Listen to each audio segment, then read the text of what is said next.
हरे कृष्णा.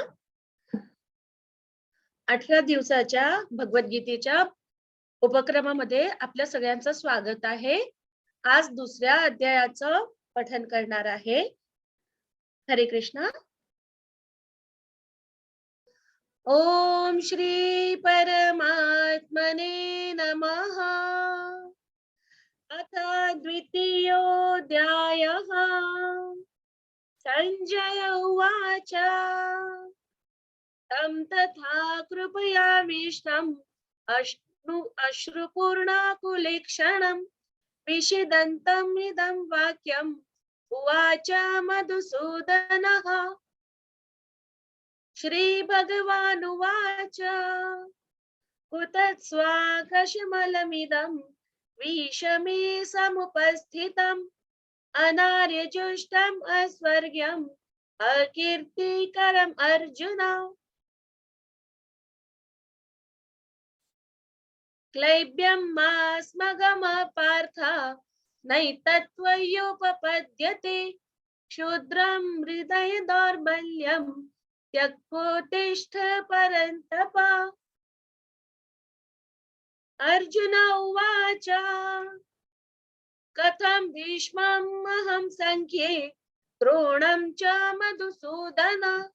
ईशोभिः प्रतियोत्स्यामि पूजारार्वरिसूदन. गुरून् हत्वा हि महानुभावान् श्रेयो भोक्तुं भिक्षम् अपीह लोके. हत्वार्थकामांस्तु गुरूनिहैव भुञ्जीय भोगान् रुधिराप्रदितान्. न चैतद्विगततरन्नो गरीयः यद्वा जयेम यदि वा नो जयेयुः. यानेव हत्वा न जिजीविषामः तेव स्थिता प्रमुखे धार्तराष्ट्रः. कार्पण्यदोषोपहतः स्वभावः पृच्छामि त्वां धर्मसम्मूढचेताः. यच्छ्रेयस्यान्निश्चितं ब्रूहि तन्मे. शिष्यस्तेऽहं शाधि मां त्वां प्रपन्नम्. न हि प्रपश्यामि ममापनुद्यात् यच्छोकमुच्छोषणम् इन्द्रियाणाम्. अवाप्य भूमावसपत्नमृतम् राज्यं सुराणामपि चाधिपत्यम्. संजय उवाच. एवमुक्त्वा ऋषिकेशः गुडाकेशः परन्तप न योत्स्य इति गोविन्दम् उक्त्वा तूष्णीं बभूवः. तम् उवाच ऋषिकेशः प्रहसन्निव भारत सेनयोरुभयोर्मध्ये विषीदन्तम् इदं वचः. अशोच्यानन्वशोचस्त्वं प्रज्ञावादांश्च भाषसे. गतासून् अगतासूश्च नानुशोचन्ति पण्डिताः. न त्वेवाहं जातुनासं न त्वं नेमे जनाधिपः. न चैव न भविष्यामः सर्वे वयमतः परम्. देहिनोऽस्मिन् यथा देहे कौमारं यौवनं जरा तथा देहान्तरप्राप्तिः धीरस्तत्र न मुह्यति. मात्रा स्पर्शास्तु कौन्तेय शीतोष्ण सुख दुःखदः आगमाप्यायनो नित्यः स्थानस्थितिक्षस्व भारत. यं हि न व्यथयन्त्येते पुरुषं पुरुषर्षभ समदुःख सुखं धीरं सोऽमृतत्वाय कल्पते। नासतो विद्यते भावः न भावो विद्यते सतः उभयोरपि दृष्टान्तः त्वनयोस्तत्त्वदर्शिभिः। अविनाशी तु तद्विद्धिः येन सर्वम् इदं ततं विनाशम् अव्ययस्यास्य न कश्चित् कर्तुम् अर्हति। अन्तवन्त इमे देहः नित्यस्योक्ता शरीरिणः अनाशिनो प्रमेयस्य तस्माद्युध्यस्व भारत। य एनं विद्धि हन्तारं यश्चैनं मन्यते हतम् उभौ तौ न विजानीतः नायं हन्ति न हन्यते। न जायते म्रियते वा कदाचित् नायं भूत्वा भविता वा न भूयः अजो नित्यं शाश्वतोऽयं पुराणः न हन्यते हन्यमाने शरीरे। वेदा विनाशनं नित्यं य एनम् अजम् अव्ययम् कथं स पुरुषः पार्थः कं घातयति हन्तिकम्। वासांसि जीर्णानि यथा विहाय नवानि गृह्णाति नरोपराणि तथा शरीराणि विहाय जीर्णानि अन्यानि संयाति नवानि देहि। नैनं छिन्दन्ति शस्त्राणि नैनं दहति पावकः न चैनं क्लेदयन्त्यापः न शोषयति मारुतः। अच्छेद्योऽयं मदायोऽयम् अक्लेद्यो शोष्य एव च नित्य सर्वगतः स्थाणुः अचलोऽयं सनातनः।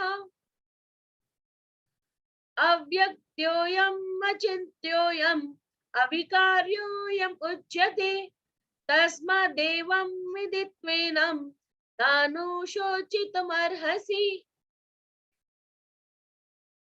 अथ चैनं नित्यजातं नित्यं वा मन्यसे मृतं तथापि त्वं महाबाहो नैनं शोचितुम् अर्हसि। जातस्य हि ध्रुवोर्मृत्युः ध्रुवं जन्मामृतस्य च तस्मादपरिहार्यार्थे न त्वं शोचितुमर्हसि। अव्यक्तादीनि भूतानि अव्यक्तं मद्यानि भारत अव्यक्तानि धनान्येव तत्र का परिदेवना। आश्चर्यवत् पश्यति कश्चिदेनम् आश्चर्यवदति तथैव चान्यः आश्चर्यवच्चन्यमन्यः शृणोति श्रुत्वाप्येन वेद न चैव कश्चित्। देहे नित्यम् अवध्योऽयं देहे सर्वस्य भारत तस्मात् सर्वाणि भूतानि न त्वं शोचितुमर्हसि। स्वधर्मम् अपि चावेक्ष्य न विकम्पितुमर्हसि धर्माद् वियुद्धात् श्रेयान् अन्यच्च प्रियस्य न विद्यते। यदृच्छया चोपपन्नं स्वर्गद्वारम् अपावृतं सुखिना क्षत्रिया पार्थ लभन्ते युद्धम् ईदृशम्। अथ चेत्त्वम् इमं धर्म्यं संग्रामं न करिष्यसि ततः स्वधर्मकीर्तिं च हित्वा पापम् अवाप्स्यसि। अकीर्तिं चापि भूतानि कथयिष्यन्ति ते व्ययम् सम्भावितस्य च कीर्तिं मरणादतिरिच्यते। तया दृढादुपरतं मन्स्यन्ते त्वां महारथः येषां च त्वं बहुमतः भूत्वा यास्यसि लाघवम् अवाच्य वादांश्च बहून् बहून् बहून् वदन्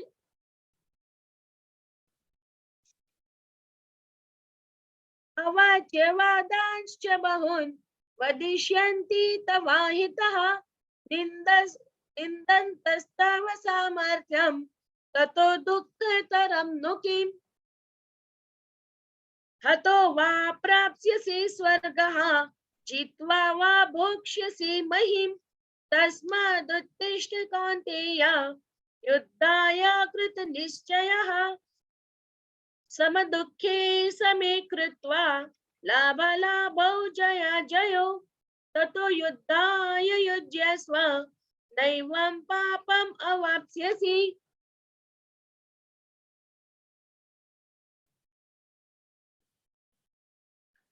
एषा ते विहिता साङ्ख्ये बुद्धिर्योगे त्विमां शृणु बुद्ध्या युक्तो यया पार्थ कर्मबन्धं प्रहास्यसि नेहाभिक्रमशनाशोऽस्ति प्रत्यवायो न विद्यते स्वल्पम् अप्यस्य धर्मस्य त्रायते महतो भयात् व्यवसायात्मिका बुद्धिः एकेह कुरु नन्दन बहुशाखायनन्ताश्च बुद्धयो व्यवसायिनाम् यामिमा पुष्पितां वाचं प्रवदन्त्यम् अविपश्चितः वेदवादरता पार्थ नान्यदस्तीति वादिनः कामात्मानः स्वर्गपराः जन्म कर्म फलप्रदां क्रिया विशेष बहुलां भोगैश्वर्यं गतिं प्रति भोगैश्वर्य प्रसक्तानां तया परतचेतसां व्यवसायात्मिका बुद्धिः समादौ न विधीयते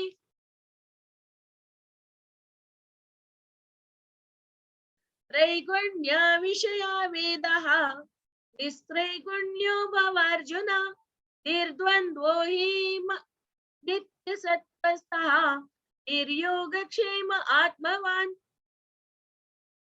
यावानर्थ उदपाने सर्वथा संप्लुतोदके कामान् सर्वेषु वेदेषु ब्राह्मणस्य विजानतः कर्मण्येवाधिकारस्ते मा फलेषु कदाचन मा कर्मफलहेतुर्भुः मा ते सङ्गोऽस्त्व कर्मणि योगस्थ कुरु कर्माणि संगं त्यक्त्वा धनञ्जय सिद्ध्य सिद्ध्यो समो भूत्वा समत्वं योग उच्यते दूरेण यवरं कर्म बुद्धिर्योगात् धनञ्जय बुद्धौ शरणमन्विच्छः कृपणा फलहेतवः बुद्धियुक्तो जहातीह उभे सुकृत दुष्कृते तस्माद्योगाय युज्यस्व योग कर्मसु कौशलम् कर्मजं बुद्धियुक्ता हि फलं त्यक्त्वा मनीषिणः जन्मबन्धान् विनिर्मुक्तः पदं गच्छन्त्यनामयम् यदा ते मोहकलिलं बुद्धिर्व्यतितरिष्यते तदा गन्तासि निर्वेदं श्रोतव्यस्य श्रुतस्य च श्रुतिवि प्रतिपन्ना ते यदा स्थास्यति निश्चला समाधावचला बुद्धिः तदा योगम् अवाप्स्यसि अर्जुन उवाच स्थितप्रज्ञस्य का भाषः समाधिस्थस्य केशव स्थितधि किं प्रभाषेत किम् आसीत व्रजेत किम् प्रजहाति यदा कामान् सर्वान् पार्थ मनोगतान् आत्मन्येवात्मना तुष्टः स्थितप्रज्ञस्तदोच्यते दुःखेष्वनुद्विग्नमनः सुखेषु विगतस्पृहः वीतरागभयक्रोधः स्थितधीर्मुनिरुच्यते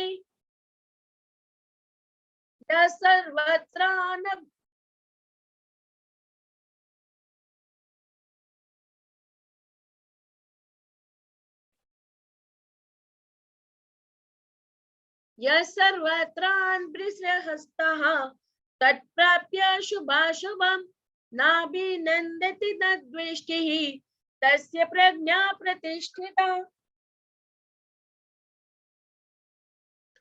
यदा संहरते चायं कुर्मोऽङ्गानीव सर्वशः इन्द्रियाणीन्द्रियार्थेभ्यः तस्य प्रज्ञा प्रतिष्ठिता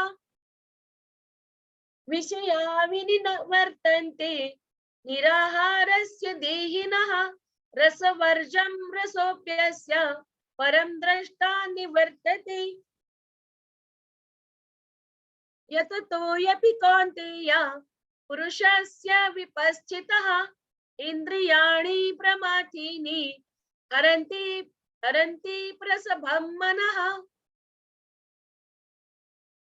तानि सर्वाणि संयम्य युक्त आसीत् मत्परः वशे हि यस्य इन्द्रियाणि तस्य प्रज्ञा प्रतिष्ठिता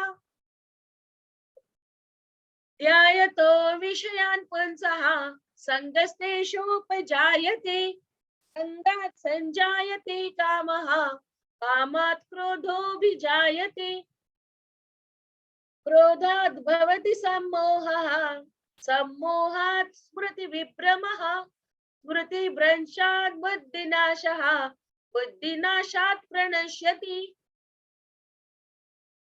रागद्वेषाविमुक्तेस्तु विषयेन्द्रियैश्चरन् आत्मवश्यैर्विधेयात्मा प्रसादम् अधिगच्छति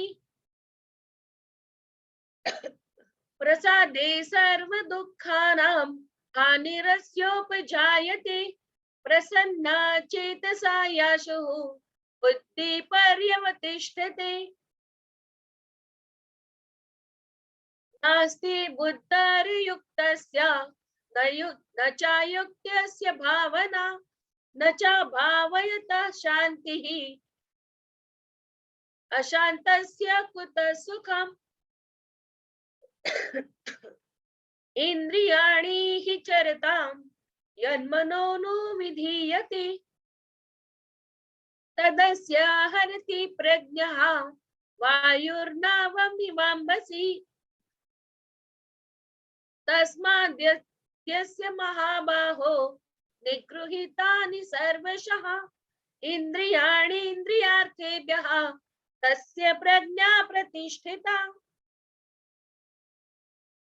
या निशा सर्वभूतानां तस्या जागर्ति संयमी यस्या जागृति भूतानि सा निशा पश्यतो मुनेः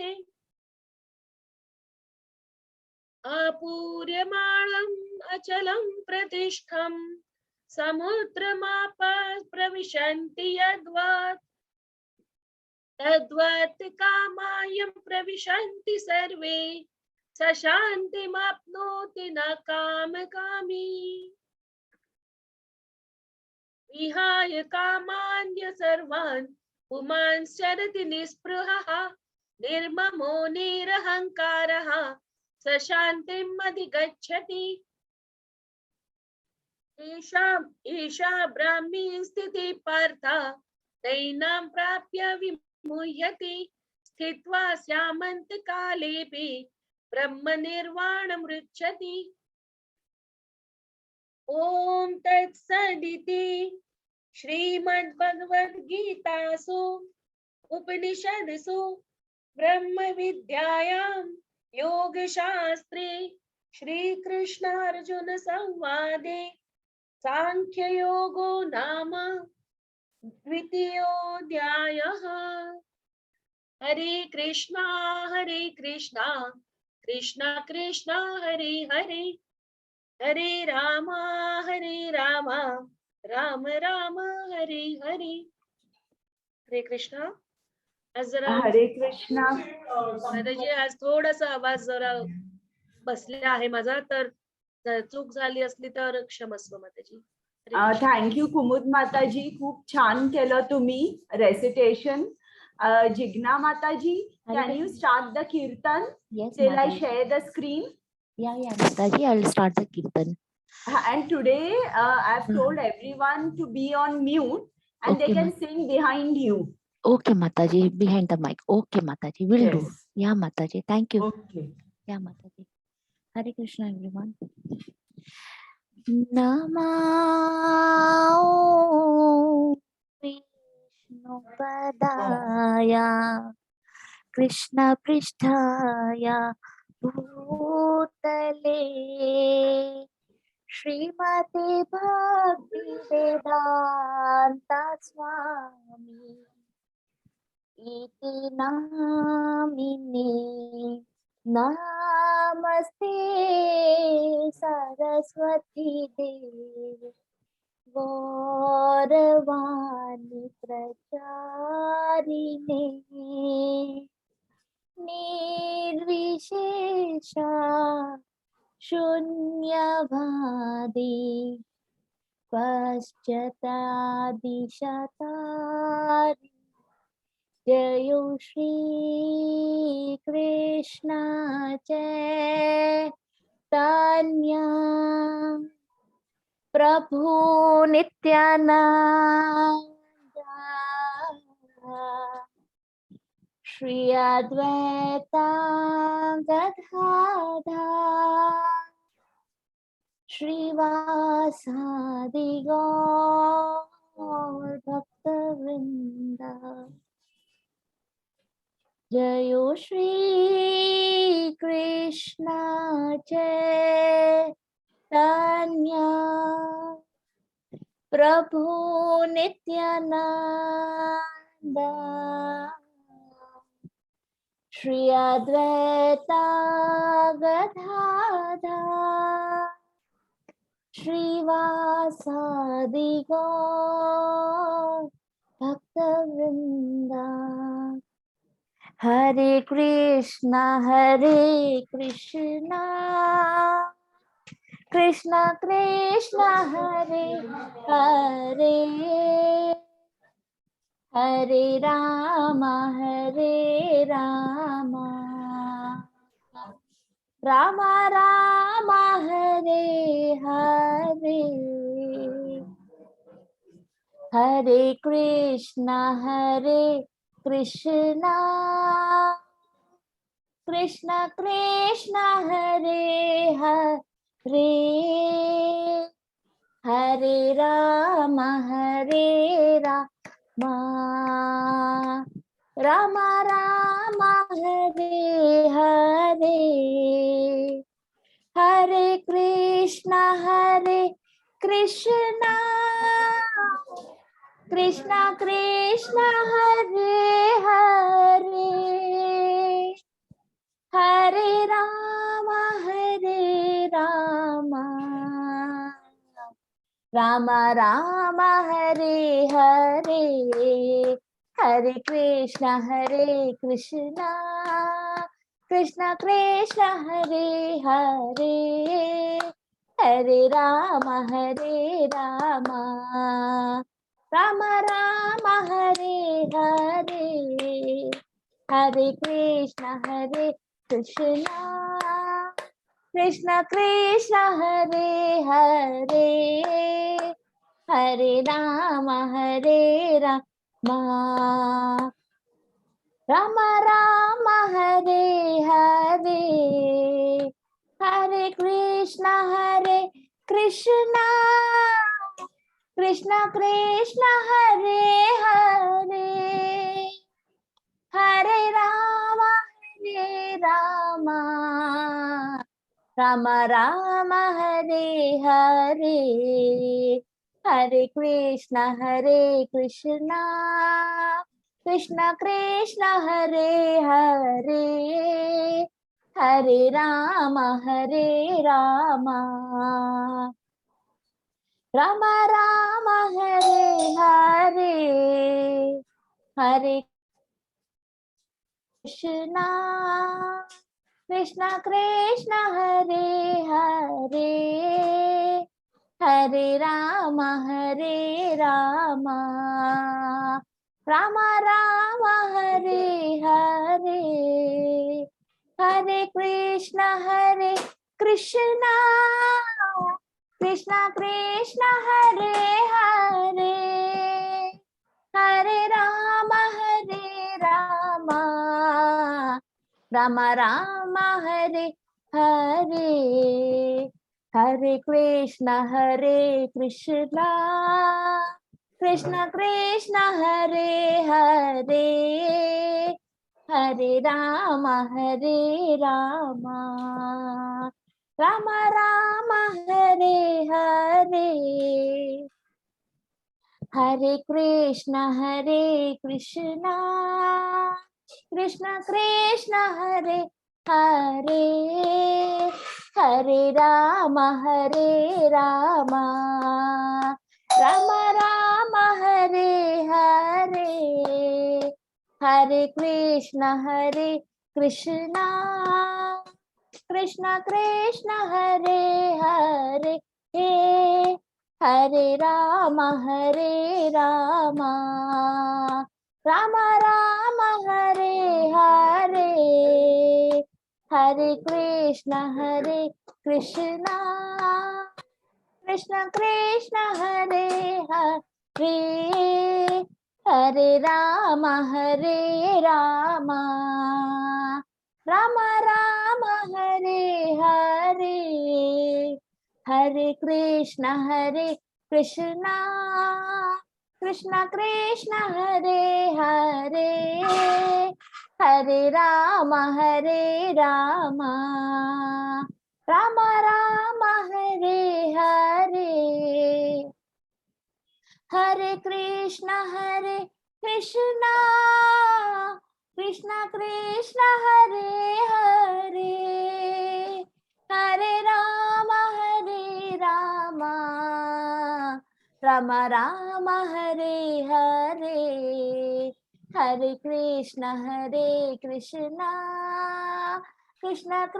हरे हरे, हरे राम राम हरे हरे, हरे कृष्ण कृष्ण हरे हरे, हरे राम राम हरे हरे, हरे कृष्ण कृष्ण हरे हरे, हरे राम राम हरे हरे, हरे कृष्ण कृष्ण हरे हरे, हरे राम राम हरे हरे,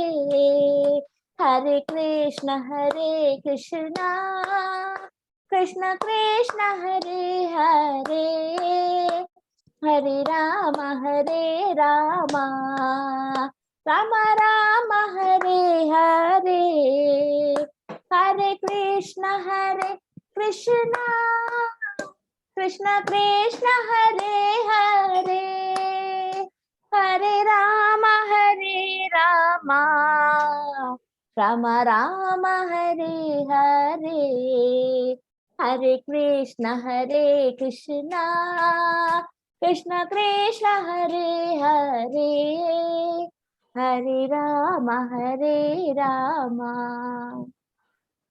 राम राम हरे हरे,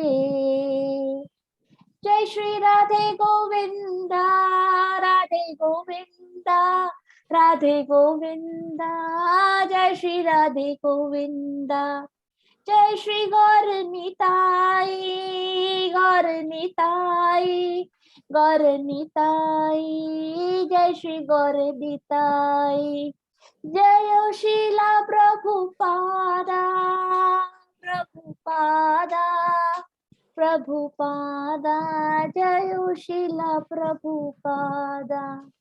हरि बोल माताजी, हरे कृष्णा। हरे Krishna Jigna mataji, thank you for the melodious kirtan. Hare Krishna माताजी. हरे कृष्णा. कृष्ण माताजी. सर्वांचा स्वागत आहे. आता 10 मिनिटं आपण काल काय शिकलो हे बघूया.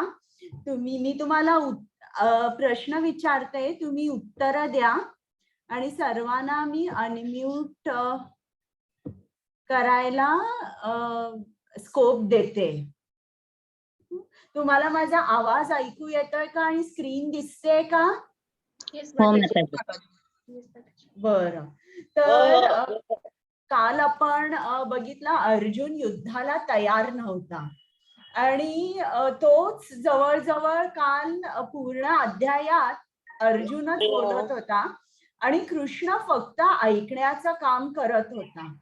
आणि अर्जुनाने आपलं मन जे आहे ते सगळं ओतलं, म्हणजे समोर अगदी कृष्णाच्या त्याला सगळं जे काय वाटतंय ते सर्व सांगितलं आणि तो खूप दुःखाच्या सागरात बुडालेला होता. आणि एवढा मोठा योद्धा, पण त्याला त्याच्या हातातून गांडीव तर घसरून पडला, पण त्याला उभं सुद्धा राहण्याची शक्ती नव्हती. तर अर्जुनाने 5 कारणं सांगितली की मी युद्ध का नाही करणार. तर मला कोण सांगेल ती 5 कारणं काय आहेत? पाप कर्म. मला हात वर करा, म्हणजे मी नावं घेईन, नाही तर काय होईल, एकमेकांमध्ये सगळे बोलल्यावर कोणाचा आवाज नाही नीट येणार. संगीता माताजी. पाप पाप आहे म्हणून. हा सांगा. पाप आहे म्हटले होतं त्याने, पाप आहे. हा बरोबर आहे. आणि इतर पण कारण कोण सांगताय मला? दीपाली माताजी सांगा, अनम्यूट व्हा. येस माताजी. हा, दया. बोला. एक पहिलं म्हणजे दया, दुसरं म्हणजे नो एन्जॉयमेंट, आनंद नाही. Very good. तिसरं म्हणजे पाप, सिन. हा, आणि चौथं पारिवारिक परंपरा म्हणजे फॅमिली ट्रेडिशन्स. बरोबर. अँड फिफ्थ वन इनडिसिजन, असमंजसपणा. हो बरोबर आहे. आता आणि कोण सांगणार आहे? गायत्री माताजी बोला तुम्ही. हरे कृष्णा माताजी. हरे कृष्णा. पारंपरिक परंपरा, पाप, असमंजसपणा, आनंद नसणे, दुष्कृत्य. आणि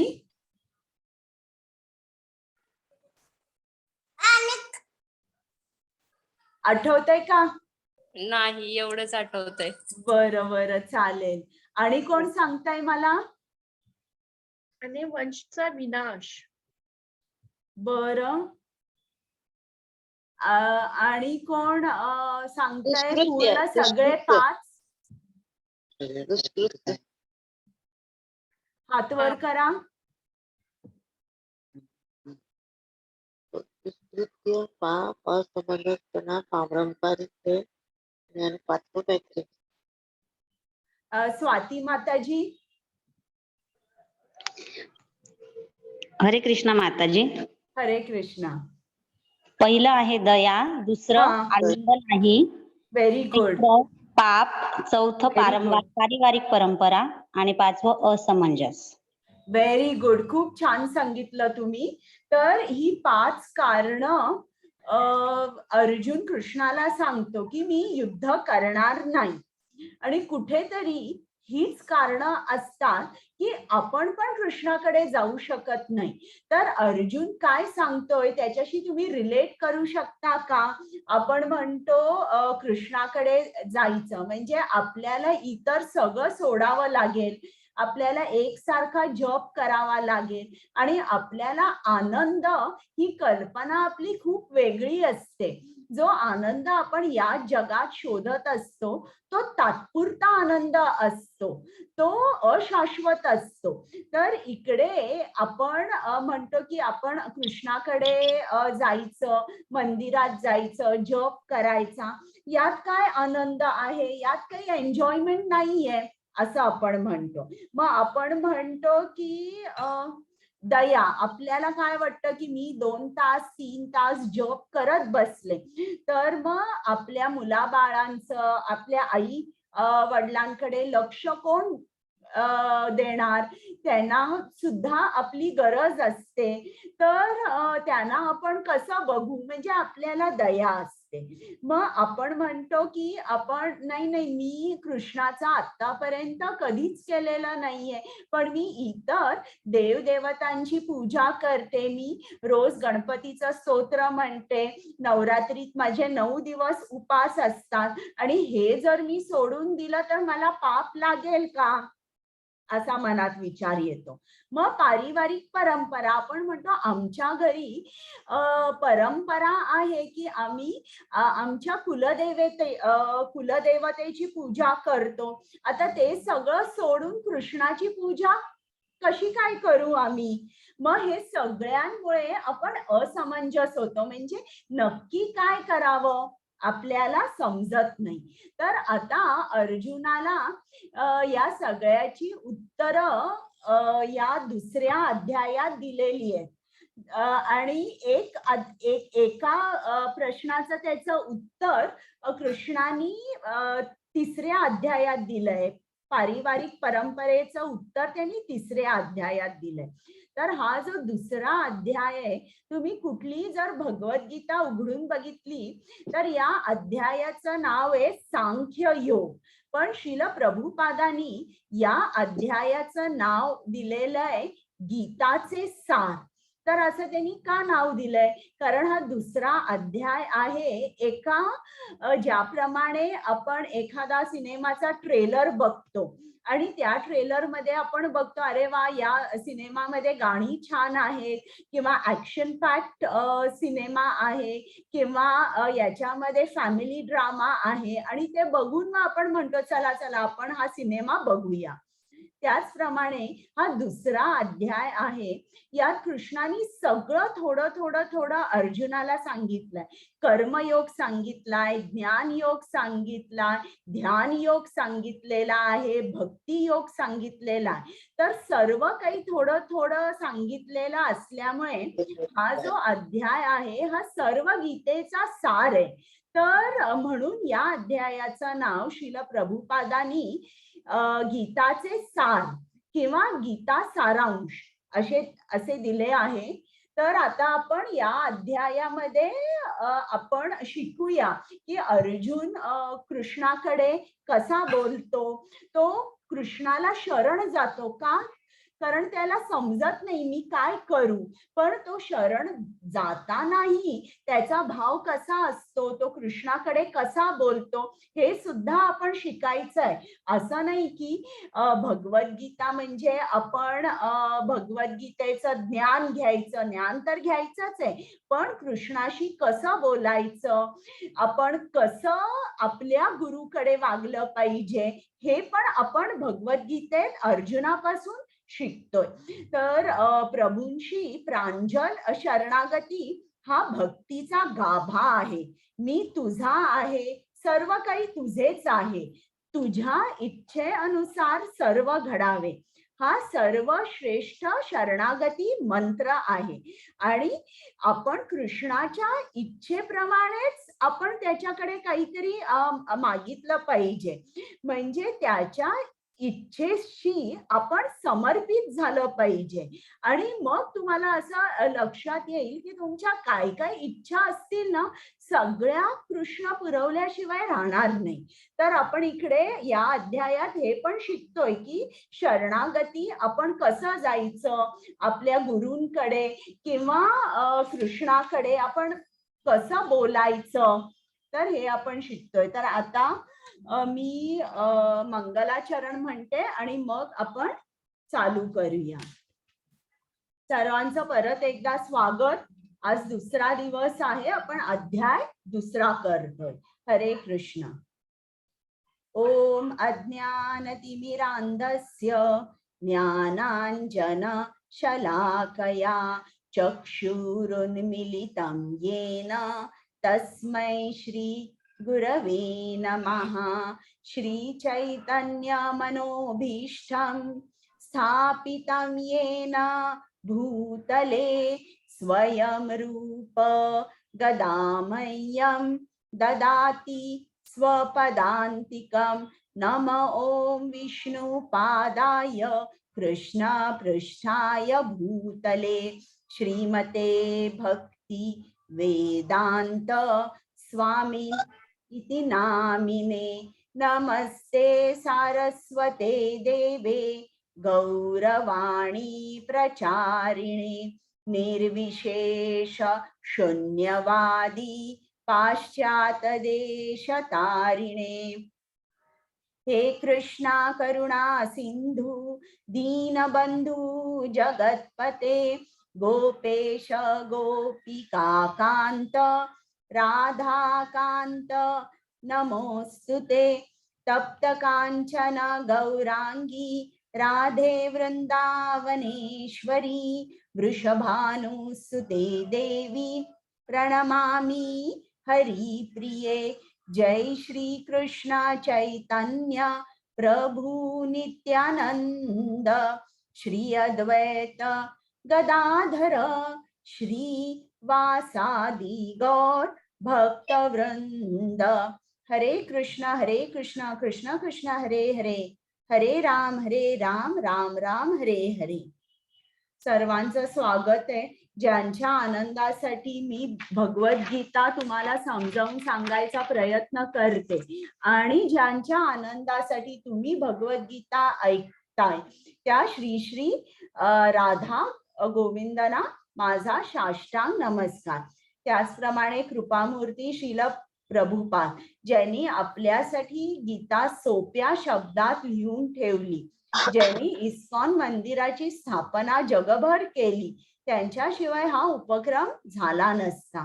त्यांना सुद्धा माझा साष्टांग नमस्कार. त्याचप्रमाणे नामानिष्ठ प्रभूजी आणि प्रेमा माताजी, ज्यांनी या सर्व स्लाइड्स तयार केल्या, आणि प्रेमा माताजी ज्यांनी मला ट्रेनिंग दिलं, त्या दोघांना माझा दंडवत प्रणाम. आता आपण चालू करूया आजचा अध्याय. सर्वांना मी म्यूट करते आणि आपण अध्याय संपल्यावर तुमचे काही प्रश्न असतील क्विज रिलेटेड वगैरे तर ते घेऊ.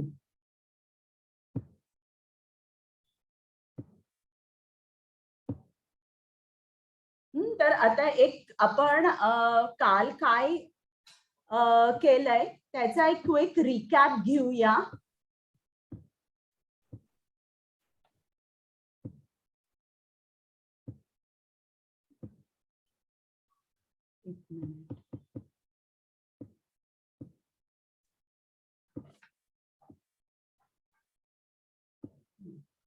तर अर्जुनानी सांगितलं की मी युद्ध करणार नाही आणि त्यांनी 5 कारणं दिली.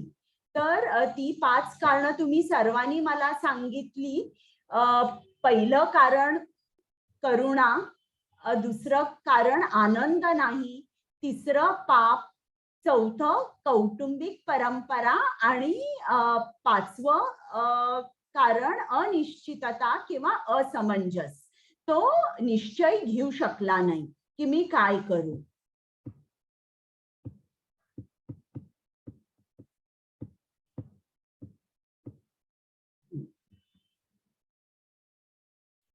कुमुद माताजी. जी मातेजी. कठीण वेळ. आपण कोणाकडे जातो आहोत? We always need a guru if we want to do something meaningful in life. जर आपल्याला आयुष्यात काहीतरी अर्थपूर्ण करायचे असेल तर आपल्याला नेहमी गुरुची गरज असते. नेहमी गुरु. तर आता अर्जुनाला प्रश्न पडलाय की आता मी काय करू, युद्ध करू की युद्ध करू नको. तो धर्म संकटात आहे. तर जेव्हा धर्म संकटात आपण सुद्धा असू शकतो, आपल्याला सुद्धा दर खेपेला महत्वाचे निर्णय घ्यायचे असतात. तर ते निर्णय बरोबर आहेत की चूक आहे ते आपल्याला समजत नाही. तर इकडे अर्जुनाने काय केलं, तो कृष्णाकडे गेला आणि त्यांनी कृष्णाला सांगितलं तू माझं मार्गदर्शन कर. त्याचप्रमाणे आपण सुद्धा जेव्हा धर्म संकटात असतो तेव्हा आपल्याला 3 चेक पॉइंट्स असतात, गुरु, साधू आणि शास्त्र. गुरु म्हणजे जर आपले आध्यात्मिक गुरु असतील, जसे श्रील प्रभुपाद, आपण त्यांच्याकडे जाऊन विचारू शकतो. किंवा साधू, साधू म्हणजे जे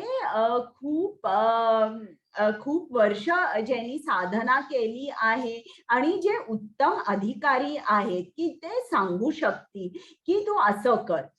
किंवा शास्त्र, शास्त्र म्हणजे आपली जी उपनिषद आहेत, पुराण आहेत, गीता आहे, भागवत आहे, याच्यामध्ये सुद्धा आपल्याला आपल्या प्रश्नांची उत्तरं मिळू शकतात. तर आता अर्जुनाला प्रश्न पडलाय की आपण आता काय करूया. तर आतापर्यंत अर्जुन हा कृष्णाचा सखा होता. तोपर्यंत कृष्णाने त्याचं तोंड उघडलं नाही. पहिल्या अध्यायात कृष्ण पूर्णपणे शांतपणे अर्जुन काय सांगत होता हे ऐकून घेतलं त्यांनी. पण आता जेव्हा अर्जुनाने कृष्णाला सांगितलं की तू माझं मार्गदर्शन कर आणि माझी बुद्धी असमर्थ आहे, मी निर्णय घेऊ शकत नाही, जे कल्याणकारक आहे तेच मला सांग.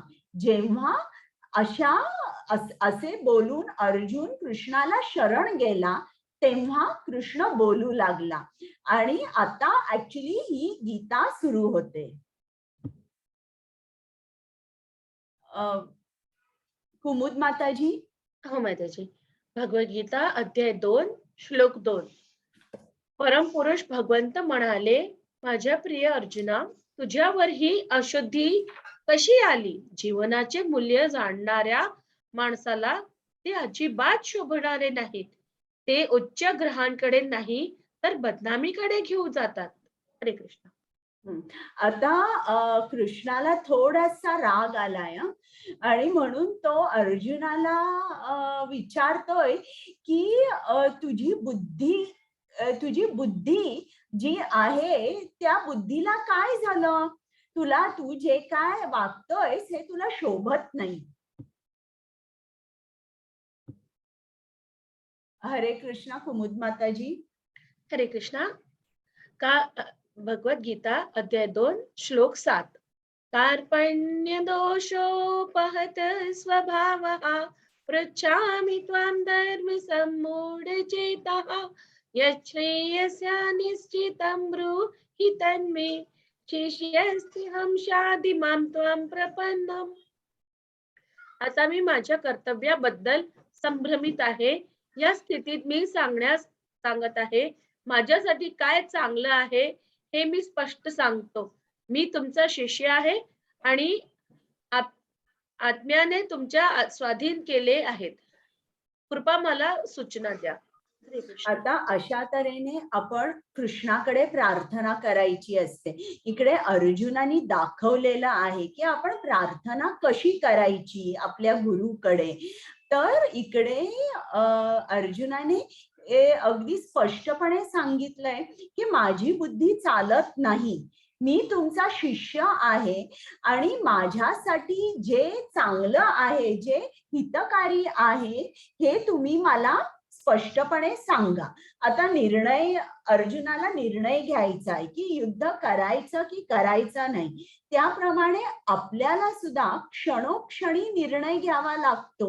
अनेक अगदी लहान मुलांपासून तुम्ही बघितलं की त्या मुलाला शाळेत कुठल्या घालायचं, त्याच्यानंतर तो मुलगा जरा मोठा होतो, मग 8वी 9वीत गेल्यावर त्यांना चॉईस असतो कुठले विषय घ्यायचे, मग मी कुठला विषय घेऊ, मग 10वी नंतर कुठली शाखा निवडू, मी सायन्सला जाऊ, कॉमर्सला जाऊ की आर्ट्सला जाऊ. त्याच्यानंतर आणि पुढे नोकरी असते, मग मी नोकरीमध्ये नोकरी करू की बिझनेस करू, बिझनेस पार्टनरशिप मध्ये करू की एकटा करू. मग असे वेगवेगळे निर्णय आपण आयुष्यभर घेत असतो. मी कोणाशी लग्न करू, मग मला फ्लॅट घ्यायचा आहे, मी लोन काढू की मी काढू नको, फ्लॅट घ्यायचा कुठल्या एरियामध्ये घेऊ, किती बेडरूमचा घेऊ, सगळं आपण क्षणोक्षणी डिसिजन्स घेत असतो. पण आपण जेव्हा निर्णय घेतो तेव्हा आपण 3 गुणांमध्ये स्थित असतो. कधी कधी आपण रजोगुणामध्ये निर्णय घेतो, कधी कधी आपण तमोगुणामध्ये निर्णय घेतो आणि कधी कधी सत्वगुणामध्ये निर्णय घेतो. तर जो निर्णय आपण तमोगुणात घेतो तो कधीच बरोबर नसतो. तमोगुण म्हणजे जिकडे पूर्ण अज्ञान अंधकार असतो, आणि जो रजोगुण असतो त्यामध्ये आपण जे निर्णय घेतो ते खूप रॅशली घेतो, म्हणजे आपण विचार करत नाही, परिणामाचा विचार न करता घेतो. आणि जो सत्वगुणी माणूस असतो तो विचार करतो, आणि तो काय करतो की मला आता निर्णय घेता येत नाही, मग तो त्याच्या वडीलधाऱ्या माणसांना विचारतो, किंवा एखादा माणूस खूप शिकलेला आहे, एक्सपिरियन्स आहे, त्याच्याकडे तो जातो आणि त्याला विचारतो. पण इकडे सुद्धा जेव्हा तो एखाद्या शिकलेल्या माणसाकडे किंवा एक्सपिरियन्स माणसाकडे जातो, तो सुद्धा माणूस जो असतो त्याला 360 डिग्रीज व्ह्यू नसल्यामुळे तो अचूक निर्णय घेऊ शकत नाही. तर इकडे आपल्याला समजतं की जेव्हा आपल्याला निर्णय घ्यायचा असतो आणि अर्जुनासारखी आपली स्थिती होते की आपण निर्णय घेऊ शकत नाही, त्यावेळेला आपण कोणाकडे गेलं पाहिजे, एखाद्या आध्यात्मिक गुरुकडे गेलं पाहिजे. तर 3 चेक पॉइंट्स आहेत, गुरु, साधू आणि शास्त्र, आणि तिघांचंही उत्तर एकसारखंच आलं पाहिजे. हो हो हो किंवा नाही नाही नाही, हे एकसारखंच आलं पाहिजे. तर आता इकडे तुम्ही ही स्लाइड बघितली असेल पाठची, तर इकडे तुम्हाला अर्जुनाचा चेहरा बघितला तर तो कसा वाटतोय, तो असा दुर्बल वाटतोय, आणि जणू काय त्याच्या अंगातली शक्ती गेलीये आणि त्याला असमंजस वाटतोय तो. पण कृष्ण बघा, कृष्ण तुम्हाला कसा दिसतोय, एकदम शांत दिसतोय आणि डिटर्मिन्ड आहे तो, त्याच्यावर काहीही परिणाम झालेला नाहीये. अर्जुन इतका दुःखी आहे, त्याच्या डोळ्यामध्ये पाणी आहे आणि तो उभंही राहू शकत नाहीये, तर तरी देखील या सर्व दुःखाचा कृष्णावर जरा सुद्धा परिणाम झाला नाही. गुरु हा असा असतो, शिष्य जरी दुःखात असला तर गुरु त्या दुःखातून त्या शिष्याला बाहेर काढतो आणि स्वतः तो दुःखी होत नाही किंवा त्या दुःखाचा त्याच्यावर परिणाम होत नाही. तर आता आपल्यामध्ये 4 सर्व जे मानव असतात त्यांच्यामध्ये 4 दोष असतात. तर ते 4 दोष कोणते, तर एक म्हणजे आपल्याला दुसऱ्यांना फसवण्याची वृत्ती आपल्यामध्ये असते. आपली जी इंद्रिय आहेत ती परिपूर्ण नसतात. मग आपला कल असतो की आपण चुका करतो आणि आपण नेहमीच भ्रमित असतो. तर हे आपले 4 दोष असतात. सगळ्या मानवांमध्ये हे 4 दोष कमी जास्त प्रमाणात असतात. आता समजा जर कोणी तुम्हाला म्हटलं की कृष्ण आता अर्जुनाला गीता सांगणार आहे, मग मी कृष्ण काय सांगतोय अर्जुनाला ते मी का मानू, कृष्ण काय म्हणतोय ते मी का त्याचं आचरण करू. तर असं जी लोक म्हणतात ना की कृष्ण माझ्या समोर आला तरच मी समजेन की कृष्ण हा देव आहे, आणि कृष्णाने जर माझं मार्गदर्शन केलं, मला येऊन त्यांनी सांगितलं, माझी संकट सोडवली, तर मीच त्याला परमेश्वर असं म्हणेन. पण हे जे असे स्टेटमेंट्स आहेत हे अतिशय धोकादायक, हानिकारक, अज्ञानी असे हे विधान आहेत. तर आता कोणी म्हणेल की बाबा मी कृष्णाचा जप करतोय पण कृष्ण काय माझ्या समोर येत नाही किंवा मला मार्गदर्शन करत नाही. तर आत्ताच मी तुम्हाला सांगितलं की आपल्यामध्ये 4 दोष असतात. त्यातला एक दोष म्हणजे आपली इंद्रिय जी आहेत ती परिपूर्ण नसतात. आता तुम्ही मला सांगा किंवा चॅट मध्ये लिहा, तुम्हाला तुमच्याच डोळ्यांनी तुमच्या भुवया तुम्ही बघू शकता का आरशाशिवाय, किंवा तुमच्याच डोळ्यांनी तुम्ही तुमचे दात बघू शकता का, किंवा डोळ्याच्या पापण्या तुम्ही बघू शकता का? मला चॅट मध्ये उत्तर द्या की तुम्ही तुमच्याच डोळ्यांनी, थँक्यू, नाही. तर तुम्ही तुमच्याच डोळ्यांनी तुमच्या भुवया बघू शकत नाही. तर का, तर तुमची इंद्रिय परिपूर्ण नाही. मग जर तुमची इंद्रिय परिपूर्ण नाही तर तुम्ही कृष्णाला कसं बघू शकाल? कृष्ण तर परफेक्ट आहे आणि आपली इंद्रिय कशी आहेत? इम्परफेक्ट आहे. म्हणजे आपली जी इंद्रिय परिपूर्ण नाही, त्या इंद्रियांनी जो परिपूर्ण आहे किंवा जो परफेक्ट आहे त्याला आपण कसं बघणार? तर आपण आपल्या इंद्रियांनी कृष्णाला बघू शकत नाही. त्याला जर बघायचं असेल तर तुम्हाला भक्त व्हावं लागतं. तर आता आपण बघूया की कृष्ण कोण आहे.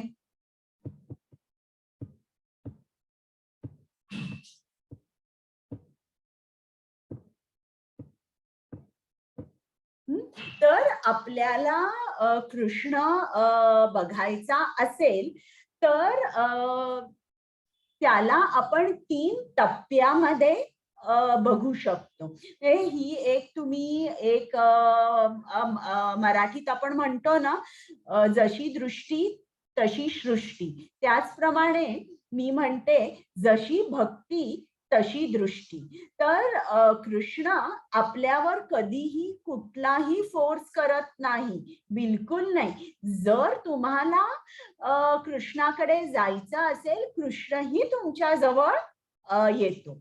आता तुम्ही ऐकलं असेल की काही जण असं म्हणतात की कृष्ण वगैरे असा कोणी नाहीये. कृष्ण म्हणजे एक शक्ती आहे, कृष्ण म्हणजे एक व्हायब्रेशन आहे, किंवा कृष्ण म्हणजे प्रकाश आहे, असं तुम्ही ऐकलं असेल. तर ही लोक काय म्हणतात? तर आता हे जर कोणी भक्त असेल तर कृष्णाच्या बाजूला जो प्रकाशाचा वलय आहे, तर अशा तऱ्हेने आपण कृष्णाला जाणू शकतो आणि म्हणू शकतो की हा जो प्रकाश आहे हाच कृष्ण आहे. तर हा जो साक्षात्कार आहे त्याला म्हणतात ब्रह्माचा साक्षात्कार. आणि आता समजा जर आपण आणि भक्ती मध्ये जरा पुढे गेलो तर मग आपल्याला कृष्ण आपल्या हृदयामध्ये परमात्मा रूपामध्ये दिसू शकतो. तो कसा असतो? त्याचं रूप चतुर्भुज असतं. एका करामध्ये शंख, एकात गदा, एकात कमल आणि एकामध्ये सुदर्शन चक्र.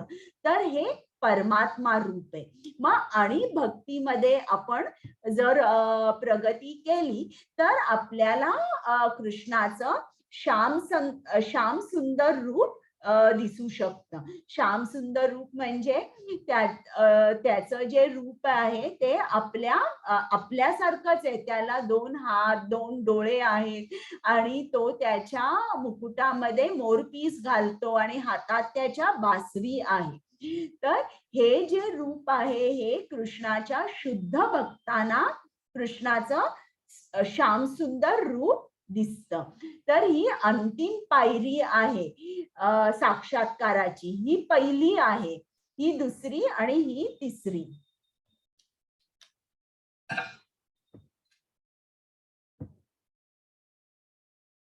हे ब्रह्म किंवा ब्रह्मण परमात्मा रूप आणि हे जे रूप आहे कृष्णाचं श्यामसुंदर त्याला भगवान म्हणतात. तर ज्याप्रमाणे श्रील प्रभुपादांनी खूप सुंदर उदाहरण दिलंय की समजा जर आपण रात्री झोपलेले असू आणि पडदे ओढलेले आहेत आणि उठलो आणि आपल्याला लक्षात येत नाही की सकाळ झाली आहे की झाली नाहीये, म्हणून आपण काय करतो, पडदे बाजूला करतो. तेव्हा आपल्याला थोडासा प्रकाश दिसतो म्हणजे ब्रह्म साक्षात्कार झाला. मग एखादा माणूस आहे तो जरा खिडकी उघडेल किंवा बाल्कनीमध्ये जाईल आणि विचार करेल की हा प्रकाश कुठून येतोय. मग तो ओळखेल की हा प्रकाश सूर्यापासून आपल्याकडे येतोय. तर सूर्य हा एका ठिकाणी आकाशामध्ये आहे हे तो जाणतो. त्याचप्रमाणे जो भक्त थोडा पुढे गेलेला असतो तो जाणतो की कृष्ण माझ्याच हृदयामध्ये परमात्मा म्हणून स्थित आहे आणि तो त्या परमात्म्याचं दर्शन घेऊ शकतो. आणि त्याही पुढे जो शुद्ध भक्त असतो तो काय करेल, तो त्या सूर्यग्रहावर जाईल आणि सूर्यग्रहावर सूर्य देवता आहे आणि तो जाऊन त्या देवतेला भेटेल. म्हणजे त्याचं जे साक्षात्कार आहे तो पूर्ण झाला. म्हणजे फक्त हा प्रकाश आहे हा कुठून येतोय, सूर्यापासून येतोय. सूर्य ही एक ग्रह आहे आणि त्या ग्रहाचा जो मुख्य आहे, जो सूर्यदेव आहे, तो जाऊन त्याला भेटेल. म्हणजे असे हे 3 टप्पे आपल्याला श्रील प्रभुपादांनी हे सूर्याचं उदाहरण देऊन समजावलंय. आता कृष्ण म्हणजे आपण त्याला भगवान म्हणतो. कुठेही कृष्ण उवाच लिहिलेलं नाही आहे, श्री भगवान उवाच. तर ज्याप्रमाणे आपण म्हणतो ज्याच्याकडे पैसा आहे आपण म्हणतो हा धनवान आहे, धनवान. ज्याच्याकडे खूप बल आहे आपण त्याला म्हणतो बलवान. तर त्याचप्रमाणे ज्याच्याकडे 6 ऐश्वर्य आहेत त्याला आपण म्हणतो भगवान. भग म्हणजे संस्कृत मध्ये ऐश्वर्य. तर ही 6 ऐश्वर्य कोणती आहे? एक सौंदर्य, दुसरं श्रीमंती, तिसरं प्रसिद्धी, सामर्थ्य, ज्ञान आणि संन्यास. कृष्णाकडे ही 6 पैकी 6 ऐश्वर्य आहेत म्हणून आपण त्याला भगवान म्हणतो.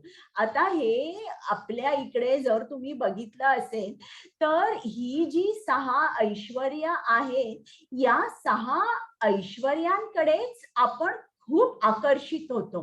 कोण सौंदर्याकडे आकर्षित होतं, कोण श्रीमंतीकडे, कोण प्रसिद्धीकडे, कोण सामर्थ्याकडे, कोणी ज्ञानाकडे आणि कोणी संन्यासाकडे सुद्धा आकर्षित होता. आता आपण बघितलं तर या जगामध्ये आपण बघतो की प्रत्येकामध्ये ही 6 ऐश्वर्य नसतात, पण एखाद दुसरं किंवा 3 किंवा जास्तीत जास्त 4 असू शकतात. म्हणजे जर तुम्ही नटनट्या बघितल्या तर आपण बघतो ते खूप सुंदर असतात, श्रीमंत असतात, प्रसिद्ध असतात, पण त्यांच्याकडे ज्ञान नसेल, संन्यास वृत्ती नसेल. संन्यास वृत्ती म्हणजे काय? कृष्ण कसा आहे की आपण जर त्याच्याकडे काहीही मागितलं तर त्याच्याकडे जे काय आहे तो सगळं देऊन टाकेल. त्याचं इतकं प्रेम असतं. तो कुठल्याही गोष्टीकडे अटॅच नसतो. तर त्याला म्हणतात संन्यास वृत्ती. तर हे जे 6 ऐश्वर्य आहे, षड ऐश्वर्य ही कृष्णाकडे आहे. आणि लक्षात घ्या, आपण पण आपल्या जीवनामध्ये या 6 ऐश्वर्यांकडेच आपण आकर्षित होत असतो.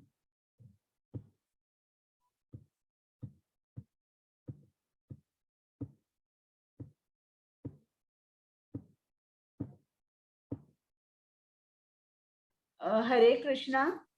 हरे कुमुद कृष्ण माताजी. माताजी. हा.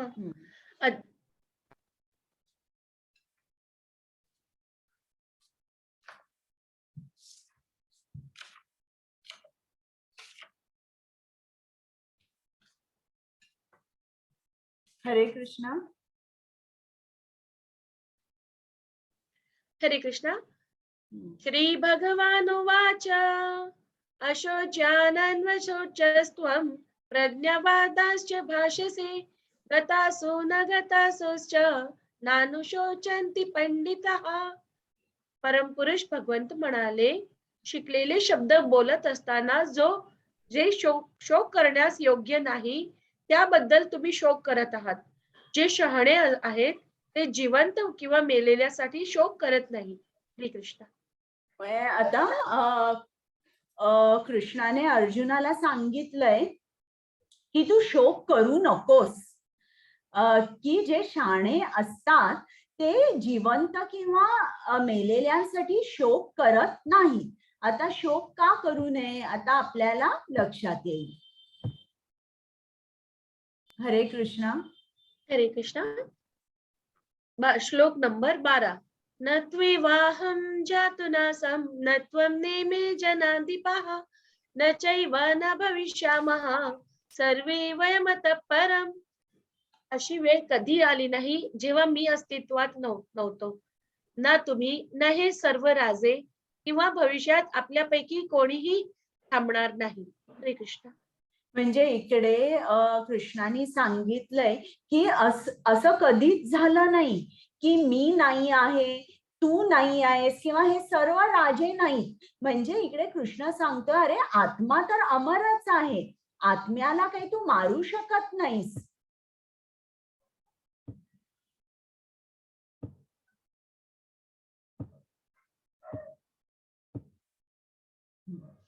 तर आता कृष्ण थोडंसं ज्ञान देतोय आत्म्याचं आणि शरीराचं. तर आपलं जे शरीर आहे हे पंचमहाभूतांनी बनलेलं आहे. ती पंचमहाभूत कुठली आहेत? पृथ्वी, अग्नी, हवा किंवा वायू, पाणी किंवा जल आणि आकाश. तर या पंचमहाभूतांनी आपलं शरीर बनलेलं आहे. पण आपला आत्मा कसा आहे? आपला आत्मा या शरीरामध्ये वास करतो. आपण आत्मा आणि शरीर हे दोन्ही वेगळं आहे. पण आपण काय म्हणतो की मी हे शरीर आहे. पण कृष्ण अर्जुनाला सांगतो की तू हे शरीर नाहीस, तू आत्मा आहेस.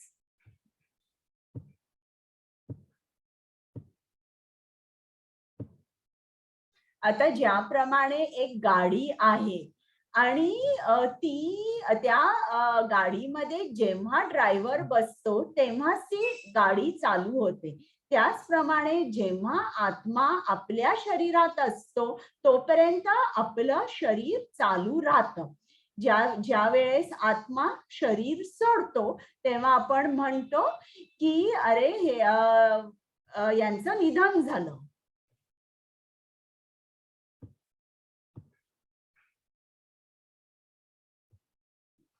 आत्मा कुठे असतो? आत्मा आपल्या हृदयामध्ये स्थित असतो. आणि तो कसा असतो की तो शरीराच्या इतर जे शरीराचे मसल्स आहेत किंवा इतर अवयव आहेत त्यांच्यामध्ये मिक्स होत नाही.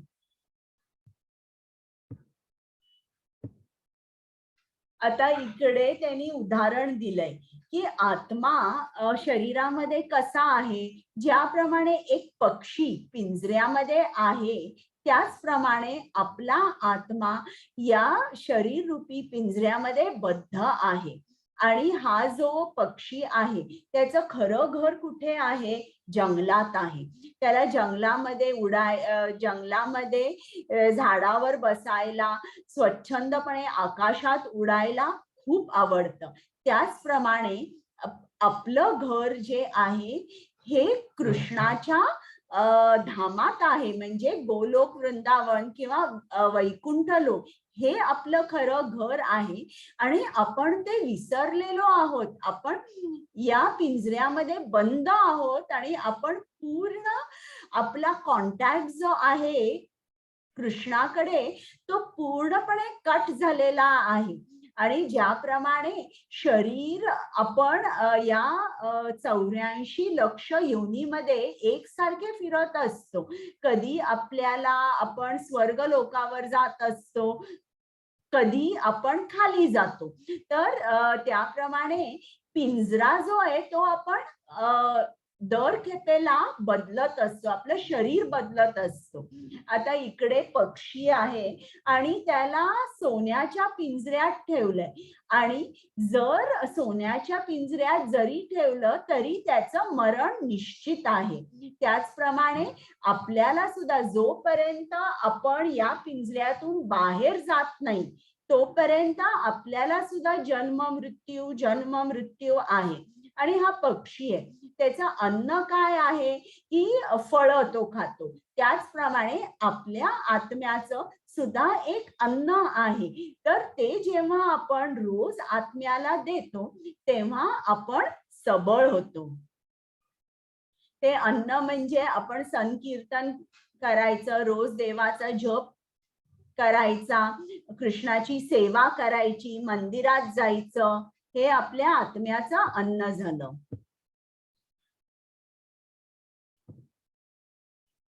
हरे कृष्णा कृष्णा कृष्णा हरे हरे, हरे राम राम राम हरे हरे. या मंत्राचा जप आपण रोज करायचा. आपल्याला श्रील प्रभुपादांनी सांगितलंय की या मंत्राचा 16 माळा जप करा. हरे कृष्ण. हरे कृष्णा. श्लोक क्रमांक 13. देहिनोऽस्मिन् यथा देहे कौमारं यौवनं जरा तथा देहांतर प्राप्तिः धीरस्तत्र न मुह्यति. जसे जसे मूर्तिमंत आत्मा सतत प्रवास करत असतो या शरीरात, बालपणापासून तारुण्यापर्यंत ते वृद्धावस्थेपर्यंत आत्मा त्याच प्रकारे मृत्यूच्या वेळी दुसऱ्या शरीरात जातो. आत्मसाक्षात्कारीची जाणीव करणारा आत्मा अशा बद्दलमुळे आश्चर्यचकित होत नाही. श्री कृष्ण. आता आत्मा हा सतत प्रवास करत असतो. आपलं शरीर सुद्धा बघा एकसारखं बदलत असतं. जेव्हा आपण बाळ असतो तेव्हा आपलं शरीर वेगळं असतं, मग तारुण्यपणामध्ये वेगळं होतं आणि वृद्धावस्थेत वेगळं होतं. मग ही अवस्था जरी बदलली तरी आत्मा हा तसाच राहतो. आणि त्याचप्रमाणे मृत्यूच्या समयी आत्मा काय करतो? दुसऱ्या शरीरात जातो, तो शरीर बदलतो.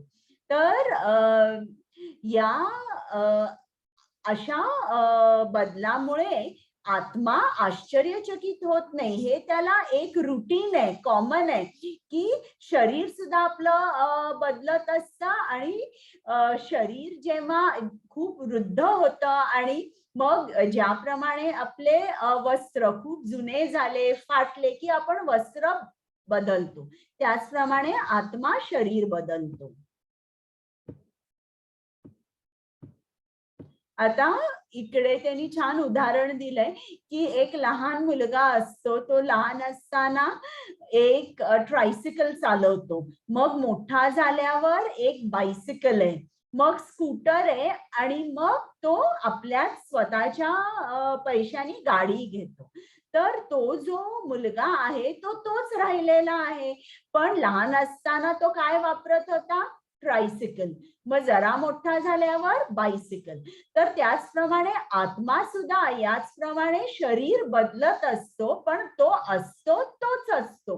किंवा एक अवस्था असते बालपण, मग तारुण्य, मग वृद्धावस्था. तर हे जरी शरीराच्या अवस्था बदलल्या तरी आत्मा तो तोच असतो. आता इकडे बघा किती विविध प्रकारची शरीर दाखवलेली आहेत. हे या शरीरातून आत्म्याचा प्रवास चालू असतो. तर हे पुढच्या अध्यायांमध्ये सुद्धा आहे, तर तेव्हा तुम्हाला जास्त चांगलं समजेल. हरे कृष्ण.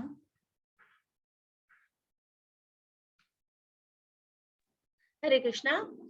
मात्रा स्पर्शास्तु कौन्तेय शीतोष्ण सुख दुःखदः आगमपायनो नित्यः सांस्थितिक्षस्व भारत.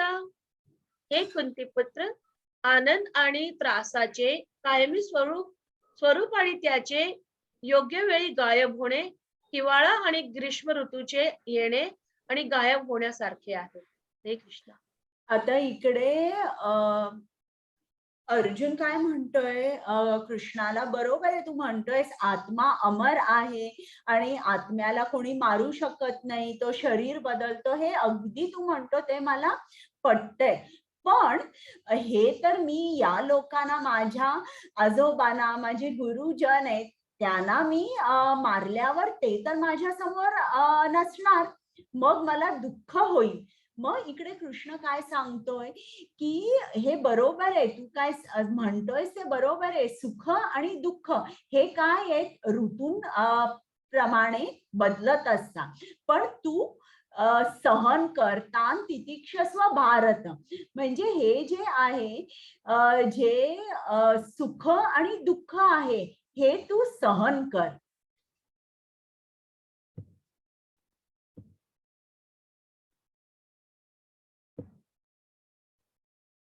हरे कृष्ण. हरे कृष्णा. न जायते म्रियते वा कदाचिन् नायं भूत्वा भविता वा न भूयः अजो नित्य शाश्वतोऽयं पुराणः न हन्यते हन्यमाने शरीरे. आत्म्यासाठी कधीही जन्म आणि मृत्यू नाही, तो जन्मजात, चिरंतन आणि सदैव आहे. हरे कृष्ण. म्हणजे इकडे कृष्ण सांगतोय की आत्मा हा अमर आहे, त्याला जन्म नाही, मृत्यू नाही, तर तू शोक कशाला करतोयस. हरे कृष्ण. हरे कृष्ण. जसे एखादी व्यक्ती नवीन वस्त्र घालते, जुनी वस्त्र सोडून देते, त्याचप्रमाणे आत्मा नवीन भौतिक शरीर स्वीकारतो आणि जुन्या आणि निरुपयोगी वस्तूचा त्याग करतो. हरे कृष्ण. म्हणजे ज्याप्रमाणे एखादा वृद्ध माणूस असेल, त्याचे दात पडलेले असतात, कानानी ऐकू येत नाही, डोळ्यांनी दिसत नाही, हातानी जेवायला सुद्धा येत नाही, चालायला येत नाही, काठी लागते. तर असं जेव्हा शरीर होतं, अगदी जीर्ण झालेलं असतं, तेव्हा आपण ज्याप्रमाणे जुनी वस्त्र टाकतो आणि नवीन वस्त्र घालतो, त्याचप्रमाणे आत्मा पण ते शरीर सोडून देतो आणि नवीन शरीरामध्ये प्रवेश करतो. आता इकडे एक उदाहरण दिलंय की समजा जर एखादा माणूस बुडत असेल, आता तुम्ही मला चॅट मध्ये उत्तर लिहा की आणि तुम्हाला पोहायला येतंय आणि एक माणूस बुडतोय आणि हा माणूस खूप श्रीमंत आहे, त्यांनी सोन्याचं घड्याळ घातलंय, त्याच्याकडे आयफोन आहे किंवा सूट चांगला घातलेला आहे की ज्याच्यावर सोन्याची बटणं आहेत. आता तुम्ही उडी मारलीये पाण्यामध्ये आणि तुम्ही त्याला वाचवणार आहात, पण तितक्यात तुम्ही बघितलं अरे हे सोन्याचं घड्याळ आहे, हा सूट किती महागाचा आहे, तर तुम्ही काय कराल, त्याला वाचवाल की त्याची जी सगळी म्हणजे आयफोन आहे, सोन्याचं घड्याळ आहे किंवा त्याचं सूट आहे ते काढून त्या माणसाची पर्वा नाही करणार. तुम्ही कोणाची पर्वा कराल, त्याच्या घड्याळाची की त्या माणसाची, हे मला सांगा. चॅट मध्ये न्या तुम्ही उत्तर. हा, त्या माणसाची. त्याच्याकडे भला कितीही किमतीचं सोन्याचं घड्याळ असेल किंवा आयफोन असेल, तुम्ही त्या माणसाची काळजी करा. त्याचप्रमाणे आपलं हे जे शरीर आहे हे आत्म्याचं वस्त्र आहे आणि पहिला इम्पॉर्टन्स आपण कोणाला दिला पाहिजे? आत्म्याला दिला पाहिजे, शरीराला नाही. म्हणून इकडे कृष्ण अर्जुनाला सांगतो की दया तू चुकीच्या ठिकाणी लावू नको, वस्त्राकडे दया दाखवू नकोस.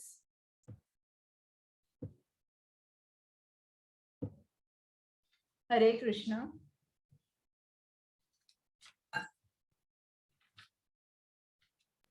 हरे कृष्ण. नैनं छिन्दन्ति शस्त्राणि नैनं दहति पावकः न चैनं क्लेदयन्त्यापः न शोषयति मारुतः.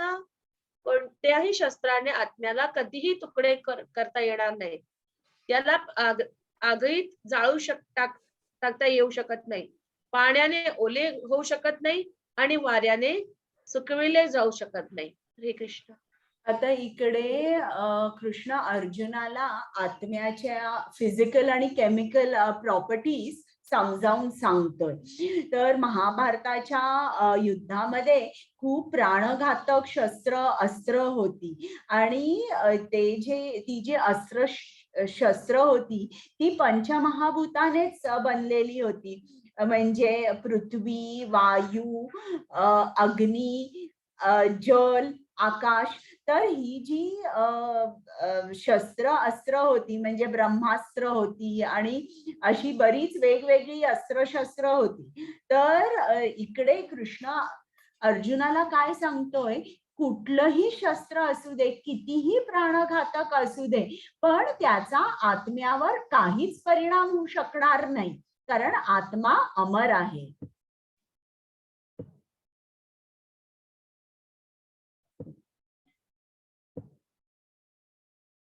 हरे कृष्ण. हरे कृष्ण. एक सेकंड माताजी. माताजी हा कुठला श्लोक नंबर आहे? 36. Okay okay.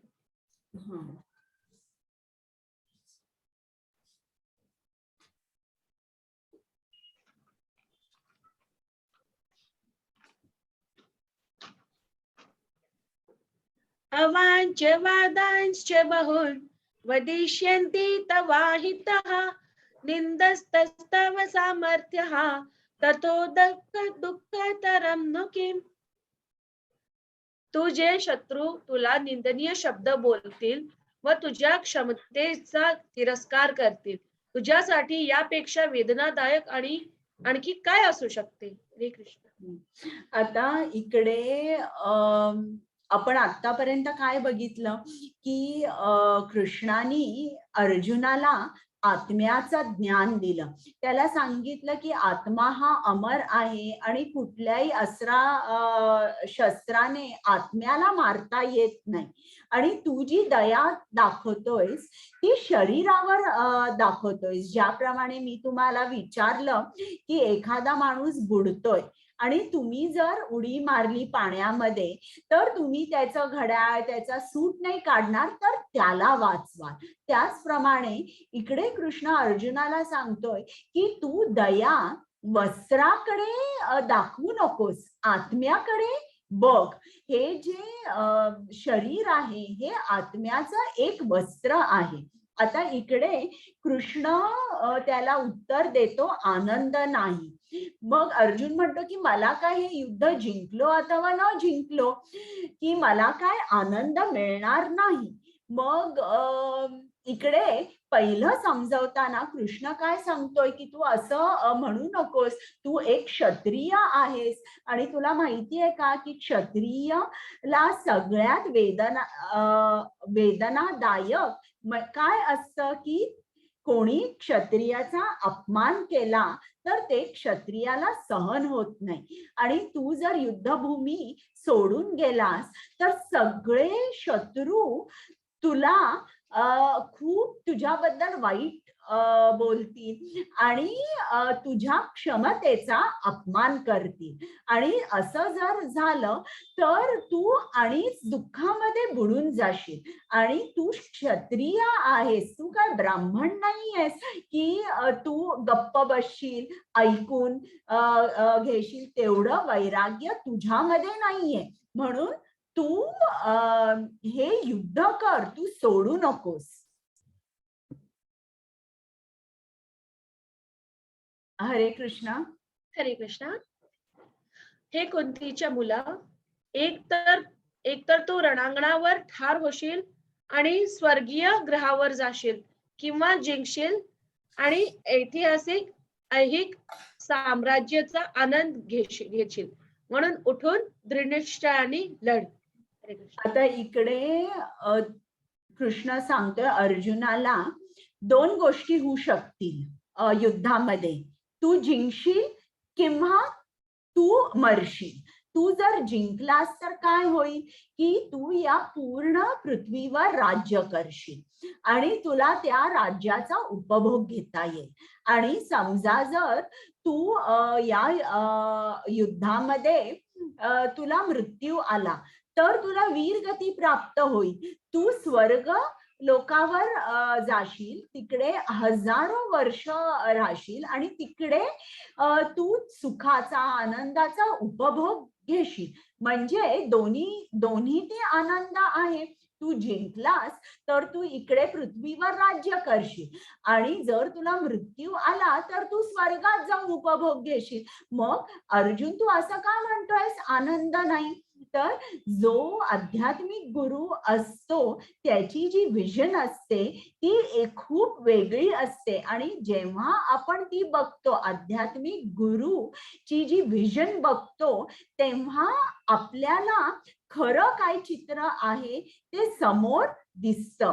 आणि आपल्या आयुष्याचाही जो बघण्याचा दृष्टिकोन असतो तो पूर्ण बदलतो. आता इकडे कृष्ण अर्जुनाला सांगतोय की दुर्बलासारखा तू विचार करू नकोस की मला हे सगळं युद्ध सोडून जायचंय. नाही, तू नीट विचार कर आणि हे जी कारण आहेत पूर्ण तऱ्हेने समजावून सांगतोय की तू युद्धभूमी सोडू नकोस.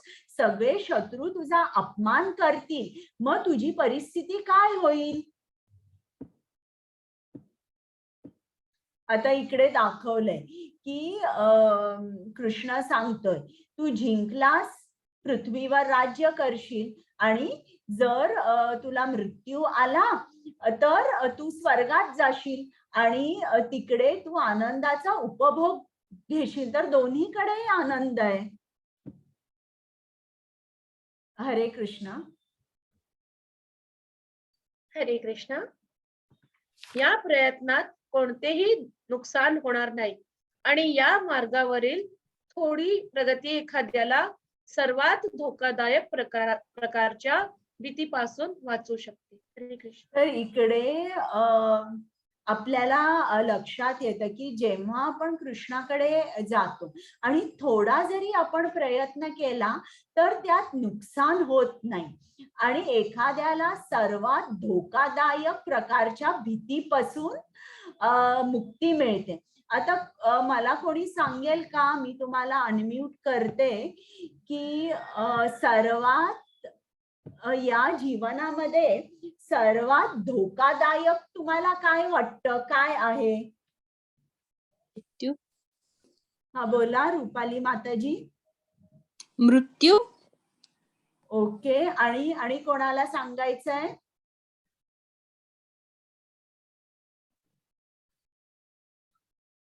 हात वर करा.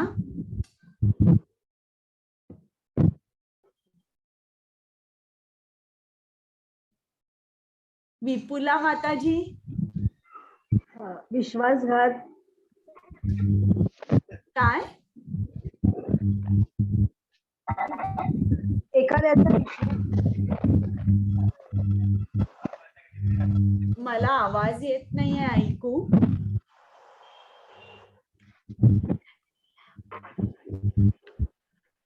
बरं हे सांगू माताजी. हा सांगा. जन्म मृत्यूचं निरंतर चालणारं चक्र. बरं प्रमोद प्रभूजी. मला असं वाटतं की एखाद्या माणसाची स्वतःची हानी होते किंवा अपमान होतो दुसऱ्याच्या समोर. ते नाही माताजी, आपल्या ज्या उच्च नाही, एक मिनिट, प्रमोद प्रभूजींना बोलू दे. प्रमोद प्रभूजी बोला. जेव्हा माणसाला स्वतः दुसऱ्याकडनं स्वतःची निंदा ऐकतो किंवा अपमान झाल्यासारखा वाटतो किंवा तो दुसऱ्याच्या समोर खजील होतो किंवा आपण काहीतरी चूक केलाय हे जेव्हा स्वतःला समजतं तेव्हा माणसाला जास्त दुःख होतं. बरं श्रुती माताजी. भीती, सर्वात मनाला लागलेली भीती. बरं चालेल. आता इतरांनी हात वर करा कारण मी आणि प्रश्न विचारेन.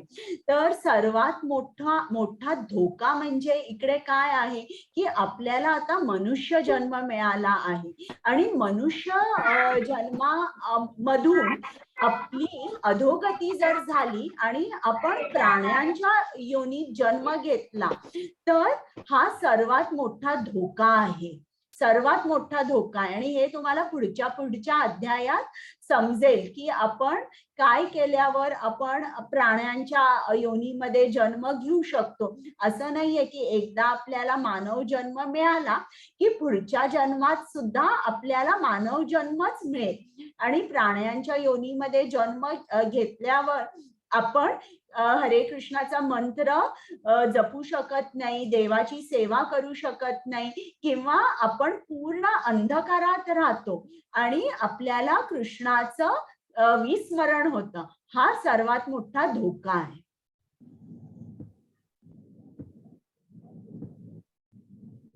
तर इकडे एक उपनिषदातली एक गोष्ट आहे.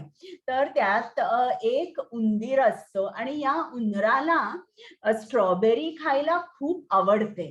तर एकदा तो असा फिरत फिरत एका मंदिरात येतो आणि त्या मंदिरात ते कृष्णाचं मंदिर असतं आणि कृष्णाच्या मूर्तीजवळ समई असते आणि त्या समईची वात अशी खाली खाली घसरत असते आणि लाल झालेली असते.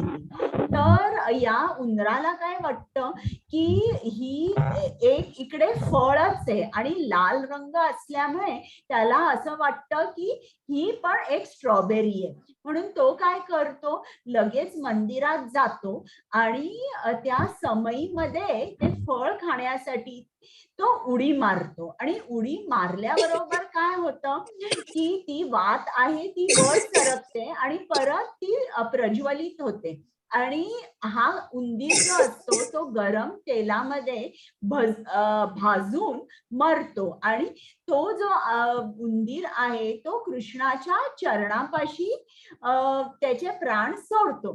तर कृष्ण काय म्हणतो की हा जो उंदीर आहे यांनी माझ्यासाठी ही वात प्रज्वलित केली. म्हणून तो इतर कशाचाही विचार न करता लगेच या उंदराला मुक्ती देतो. तर कृष्ण असा आहे म्हणजे थोडंसंही काहीही आपण कृष्णासाठी केलं तर त्यात नुकसान तर नाहीच आहे, मात्र आपल्याला सर्वात धोकादायक प्रकारच्या भीतीपासून आपण वाचू शकतो.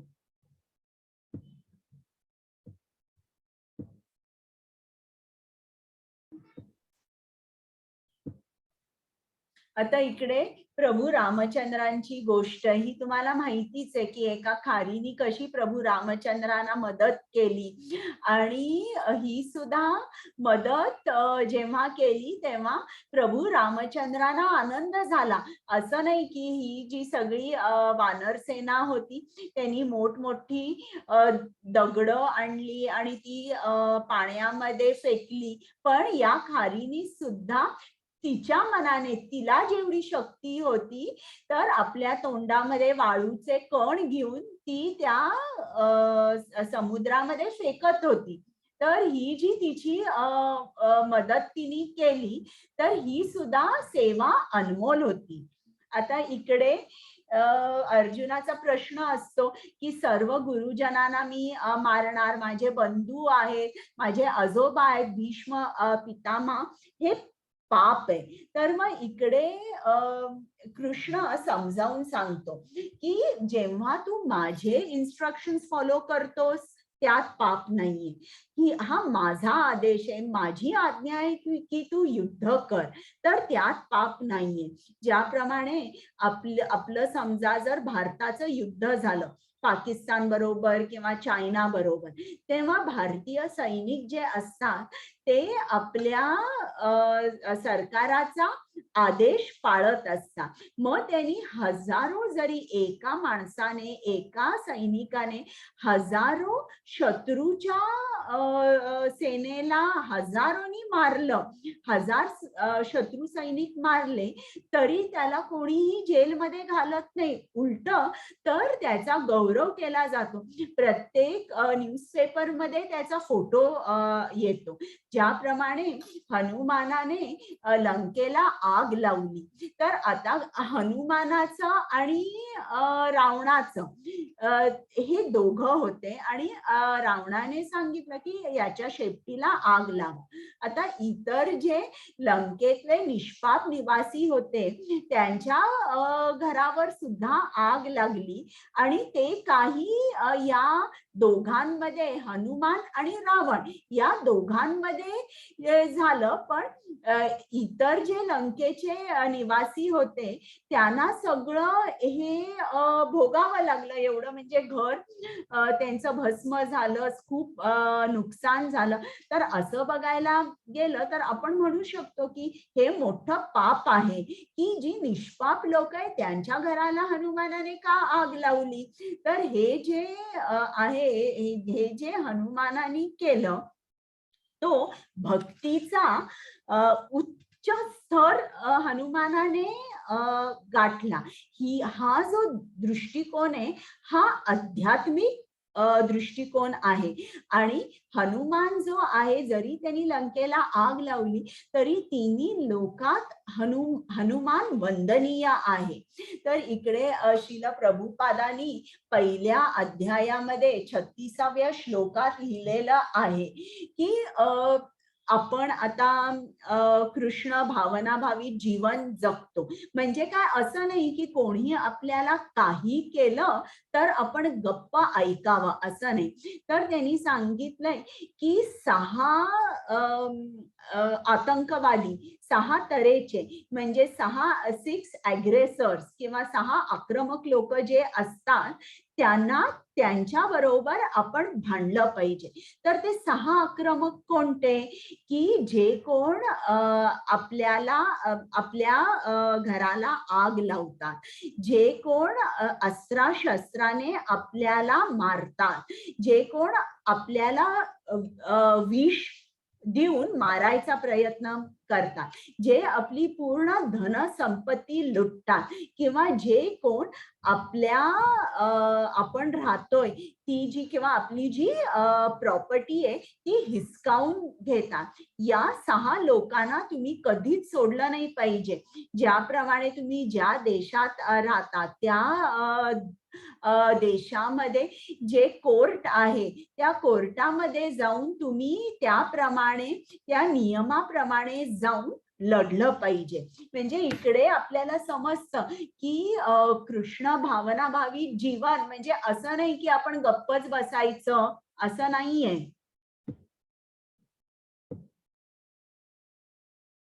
हरे कृष्णा.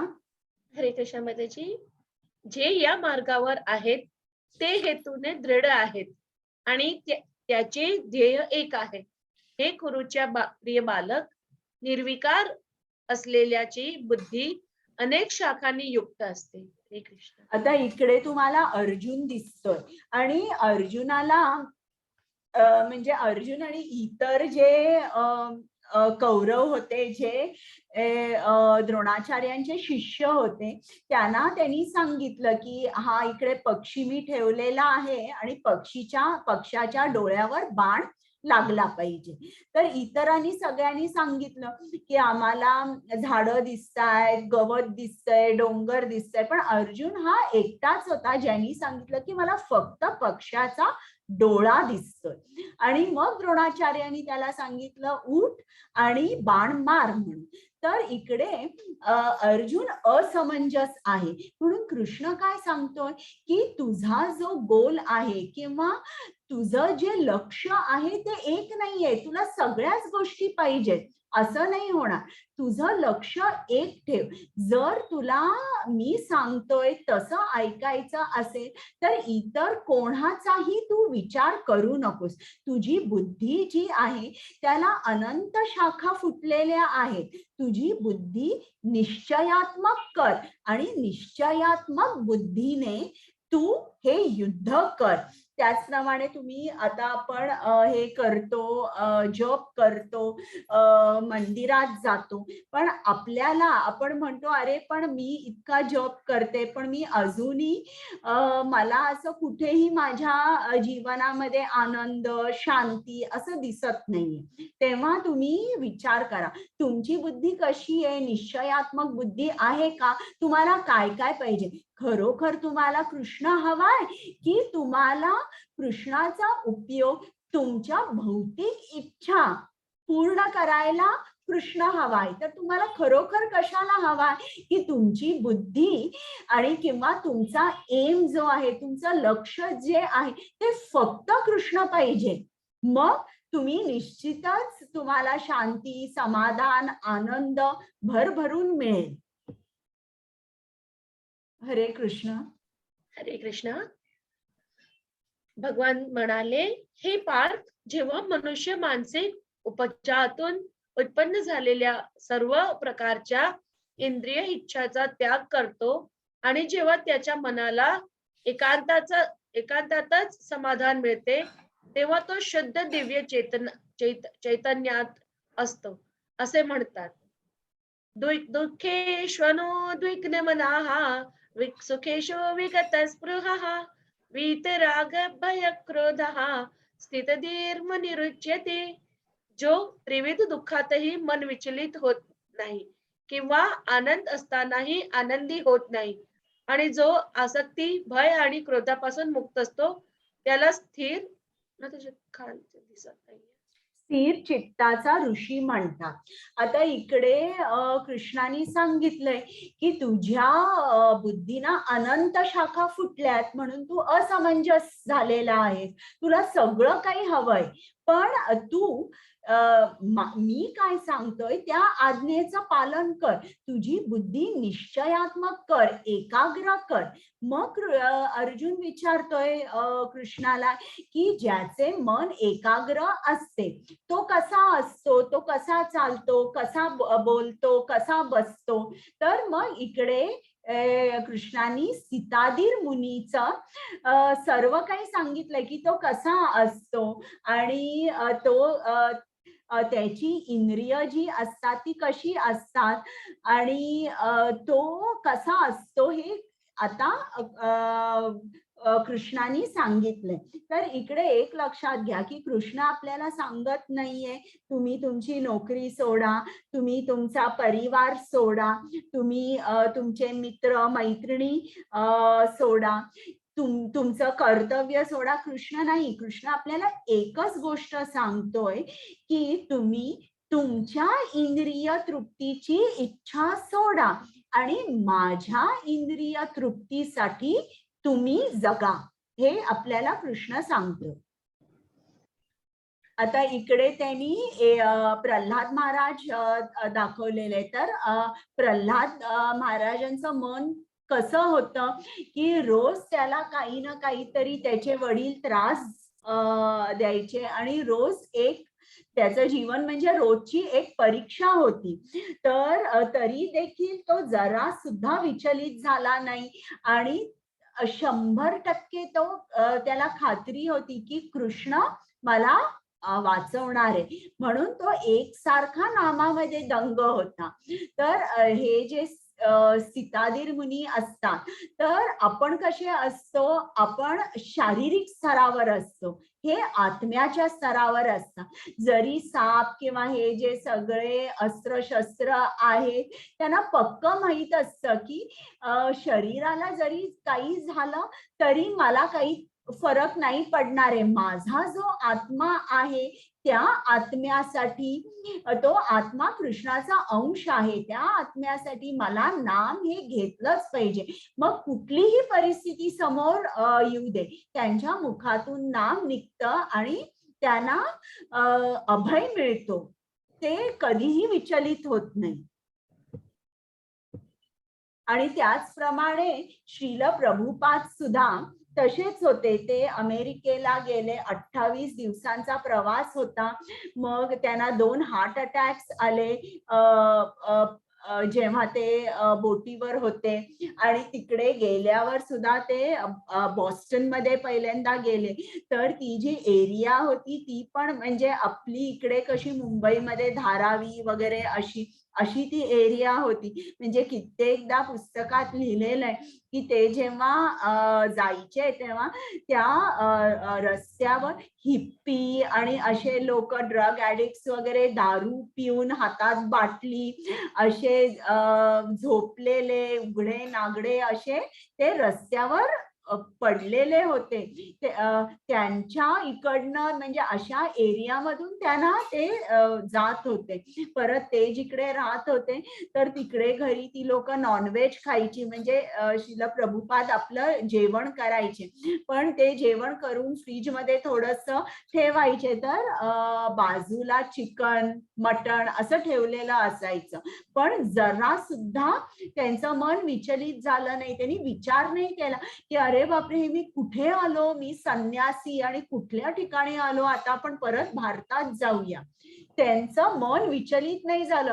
ते एकदम खूप निर्धारित होते की माझ्या गुरुनी काय सांगितलंय ती आज्ञा मी त्या आज्ञेचं मी पालन करणार.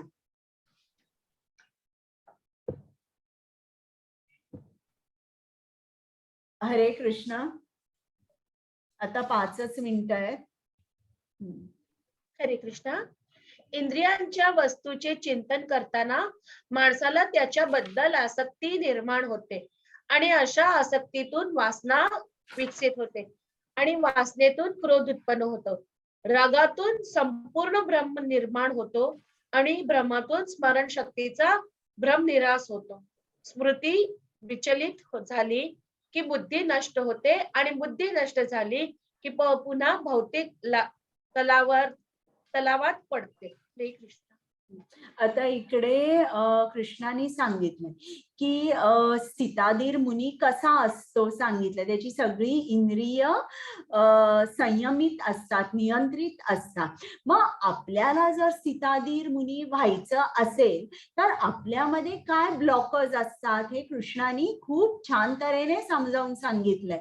आणि आपल्याला इकडे श्रील प्रभुपादांनी सुद्धा हे खूप सुंदर तऱ्हेने सायंटिफिकली एक्सप्लेन केलंय इकडे कृष्णाने आणि श्रील प्रभुपादांनी उदाहरण दिलंय. तर आता पहिल्यांदा आपण 2 शब्दातला फरक बघू. काम.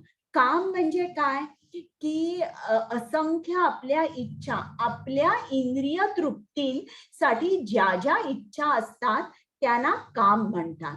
आणि कृष्ण इंद्रिय तृप्तीसाठी आपण ज्या ज्या इच्छा करतो त्याला प्रेम म्हणतात.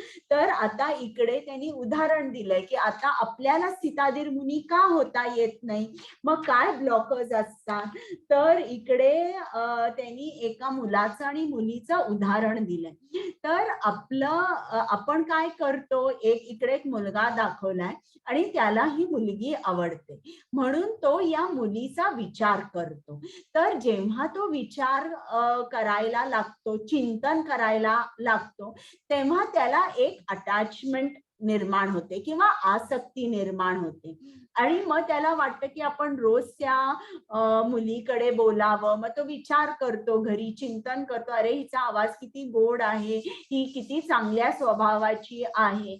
आणि मग ते लग्न करतात. आणि मग लग्न केल्यानंतर काय होतं की हे जे काम असतं, म्हणजे ज्या आपण आपल्या इंद्रिय तृप्ती ज्या असतात, त्या ज्या इच्छा असतात त्यांना काम म्हणतो. मग त्याच्या खूप इच्छा असतात. काम हे असं असतं की एक इच्छा पुरी झाली की दुसरी इच्छा पुरी झाली की तिसरी, त्या इच्छा संपतच नाही. मग त्या इच्छा त्याच्या एखादी जरी इच्छा किंवा एखादी जरी गोष्ट त्याच्या मनाप्रमाणे झाली नाही की क्रोध उत्पन्न होतो.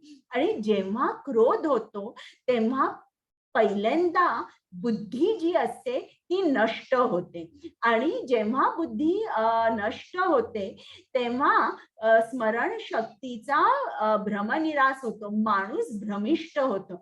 आणि या वेळेला आपण बघतो की घरी खूप डोमेस्टिक व्हायलन्स किंवा चाइल्ड अब्यूज असं आपण जे म्हणतो ते या लेवलला सुरू होतं की इच्छा पूर्ण होत नाही, तर राग येतो, रागामुळे बुद्धी नष्ट होते. आणि बुद्धी जेव्हा नष्ट होते तेव्हा आपण परत भौतिक सागरात पडतो.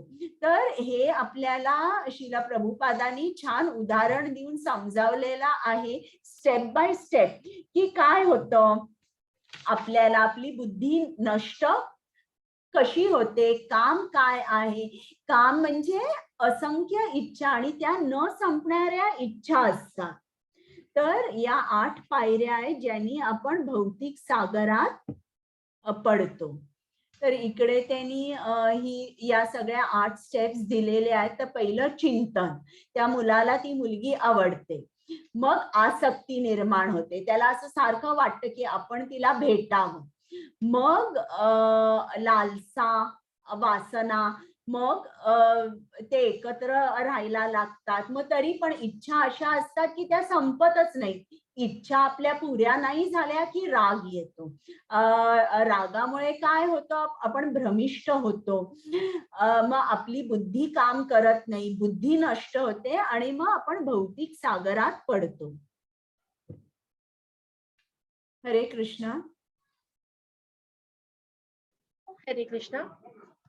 जी व्यक्ती इच्छाच्या अखंड प्रवाहामुळे विचलित होत नाही, जी नद्याप्रमाणे समुद्रात प्रवेश करते, जी सतत भरलेली असते परंतु नेहमीच स्थिर असते, एकटाच शांतता प्राप्त करू शकतो आणि अशा इच्छा पूर्ण करण्यासाठी प्रयत्न करणारा माणूस नाही. हरे कृष्ण. म्हणजे इकडे कृष्णाने सांगितलंय की या इच्छा कशा असतात, आपल्याला खूप मनामध्ये असंख्य इच्छा येतात, पण आपण विचलित होता कामा नये. आपली इंद्रिय आपल्या कंट्रोलमध्ये पाहिजे. त्यासाठी आपली बुद्धी कशी पाहिजे, निश्चयात्मक बुद्धी पाहिजे. म्हणजे ज्याप्रमाणे आपण समुद्र बघतो त्यात अनेक नद्यांचं पाणी जरी आलं तरी समुद्र कसा असतो, स्थिर असतो. त्याप्रमाणे आपल्या मनामध्ये सुद्धा अनेक विचार जरी आले तरी आपण कसं पाहिजे, स्थिर पाहिजे. तर आता आपण काय शिकलो आजच्या या अध्यायात, आपण हे शरीर नाही, आपण आत्मा आहोत. आपण एका शरीरातून दुसऱ्या शरीरात जातो. कृष्णाला केलेली कोणतीही सेवा कितीही छोटी असेल तरी आपल्याला ती मोठ्या धोक्यापासून वाचवते. मग इकडे सांगितलेलं आहे की आत्मा किती लहान आहे, आत्मा हृदयात आहे आणि आपल्या केसाच्या टोकाच्या, समजा जर तुम्ही 10,000 भाग केले त्यातला एक भाग जितका लहान असेल तेवढा आपला आत्मा असतो. आणि आपण शिकलो की यात कृष्णाचा जेव्हा आपण आदेश पाळतो त्याच्यामध्ये कुठलंही पाप नसतं. आणि इकडे कृष्णाने सांगितलंय अर्जुनाला की तू युद्ध जिंकलास अथवा हारलास तरी दोन्हीकडे तुला आनंद आहे. तर आता तुम्हाला काही प्रश्न आहेत का? तुम्ही विचारू शकता.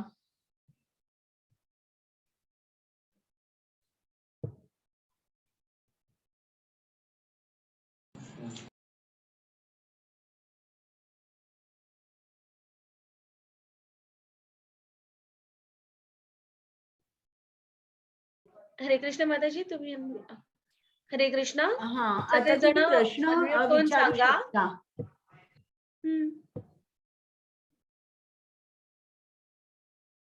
हात वर करून. मधुराणी माताजी आली आहे का? हरे कृष्ण माताजी. Yes, I am here. हा, ओके.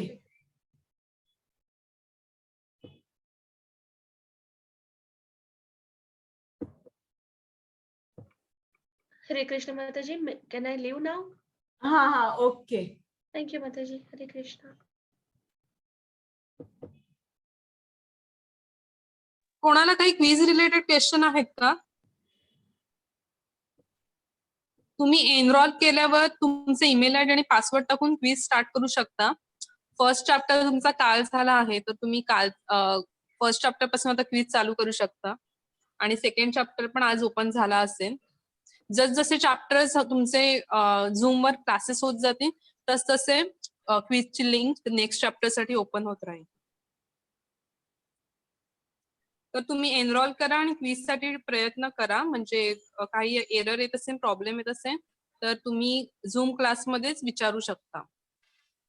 हरे कृष्ण. मला ग्रुपमध्ये टाकू मला शकता. एक प्रश्न विचारायचा जर म्हणजे आता अटेंडन्स जी मार्क करायची आहे ना, तर ती कशी करणार? मग त्याची अटेंडन्स साठी लिंक शेअर केली जाईल आणि तुम्ही रजिस्ट्रेशनचं हे असतं ना लिंक ज्याच्यावर तुम्ही एनरोल केलं त्याच्यामध्ये जाऊन त्या लिंकवर जाऊन पण तुम्ही लॉग इन केलं, लॉग इन पासवर्ड टाकल्यावर तुम्हाला अटेंडन्स साठी ऑप्शन येणार. मेनूज मध्ये वगैरे तुम्हाला दिसेल ते. अच्छा, कारण मी माझ्या येस, मी माझ्या मुलीचं केलंय ना, तर मुलीचं 4 वाजता जो क्लास असतो ना, तर त्यामध्ये ते लिंक शेअर करतात आणि मग त्यावर अटेंडन्स मार्क होते. तर मला इथे तसं दिसलं नाही. मी काल पण जॉईन केलं होतं. तुमचा आणि तिचा ईमेल आयडी वेगळा आहे ना? हो हो, वेगळं आहे. अच्छा, मग तुम्ही याच्यामध्ये किड्स साठी थोडी वेगळी सेटिंग आहे, त्यांचं वेगळं आहे. ती लिंक वेगळ्या थ्रू ऑपरेट होते आणि अडल्ट साठीची वेगळी आहे. तर तुम्ही एकदा लॉग इन करा आणि मेनूज मध्ये जाऊन पण तुम्हाला दिसेल. ठीक आहे, आणि मी तुम्हाला लवकरच सेटिंग पाठवेल कुठून कसं आहे आणि तुम्ही कसे लॉग इन करून अटेंडन्स मार्क करू शकता त्याचे. ठीक आहे, चालेल. पण प्रेझेंटीचं मग मार्क कसे होते? कारण मी काल पण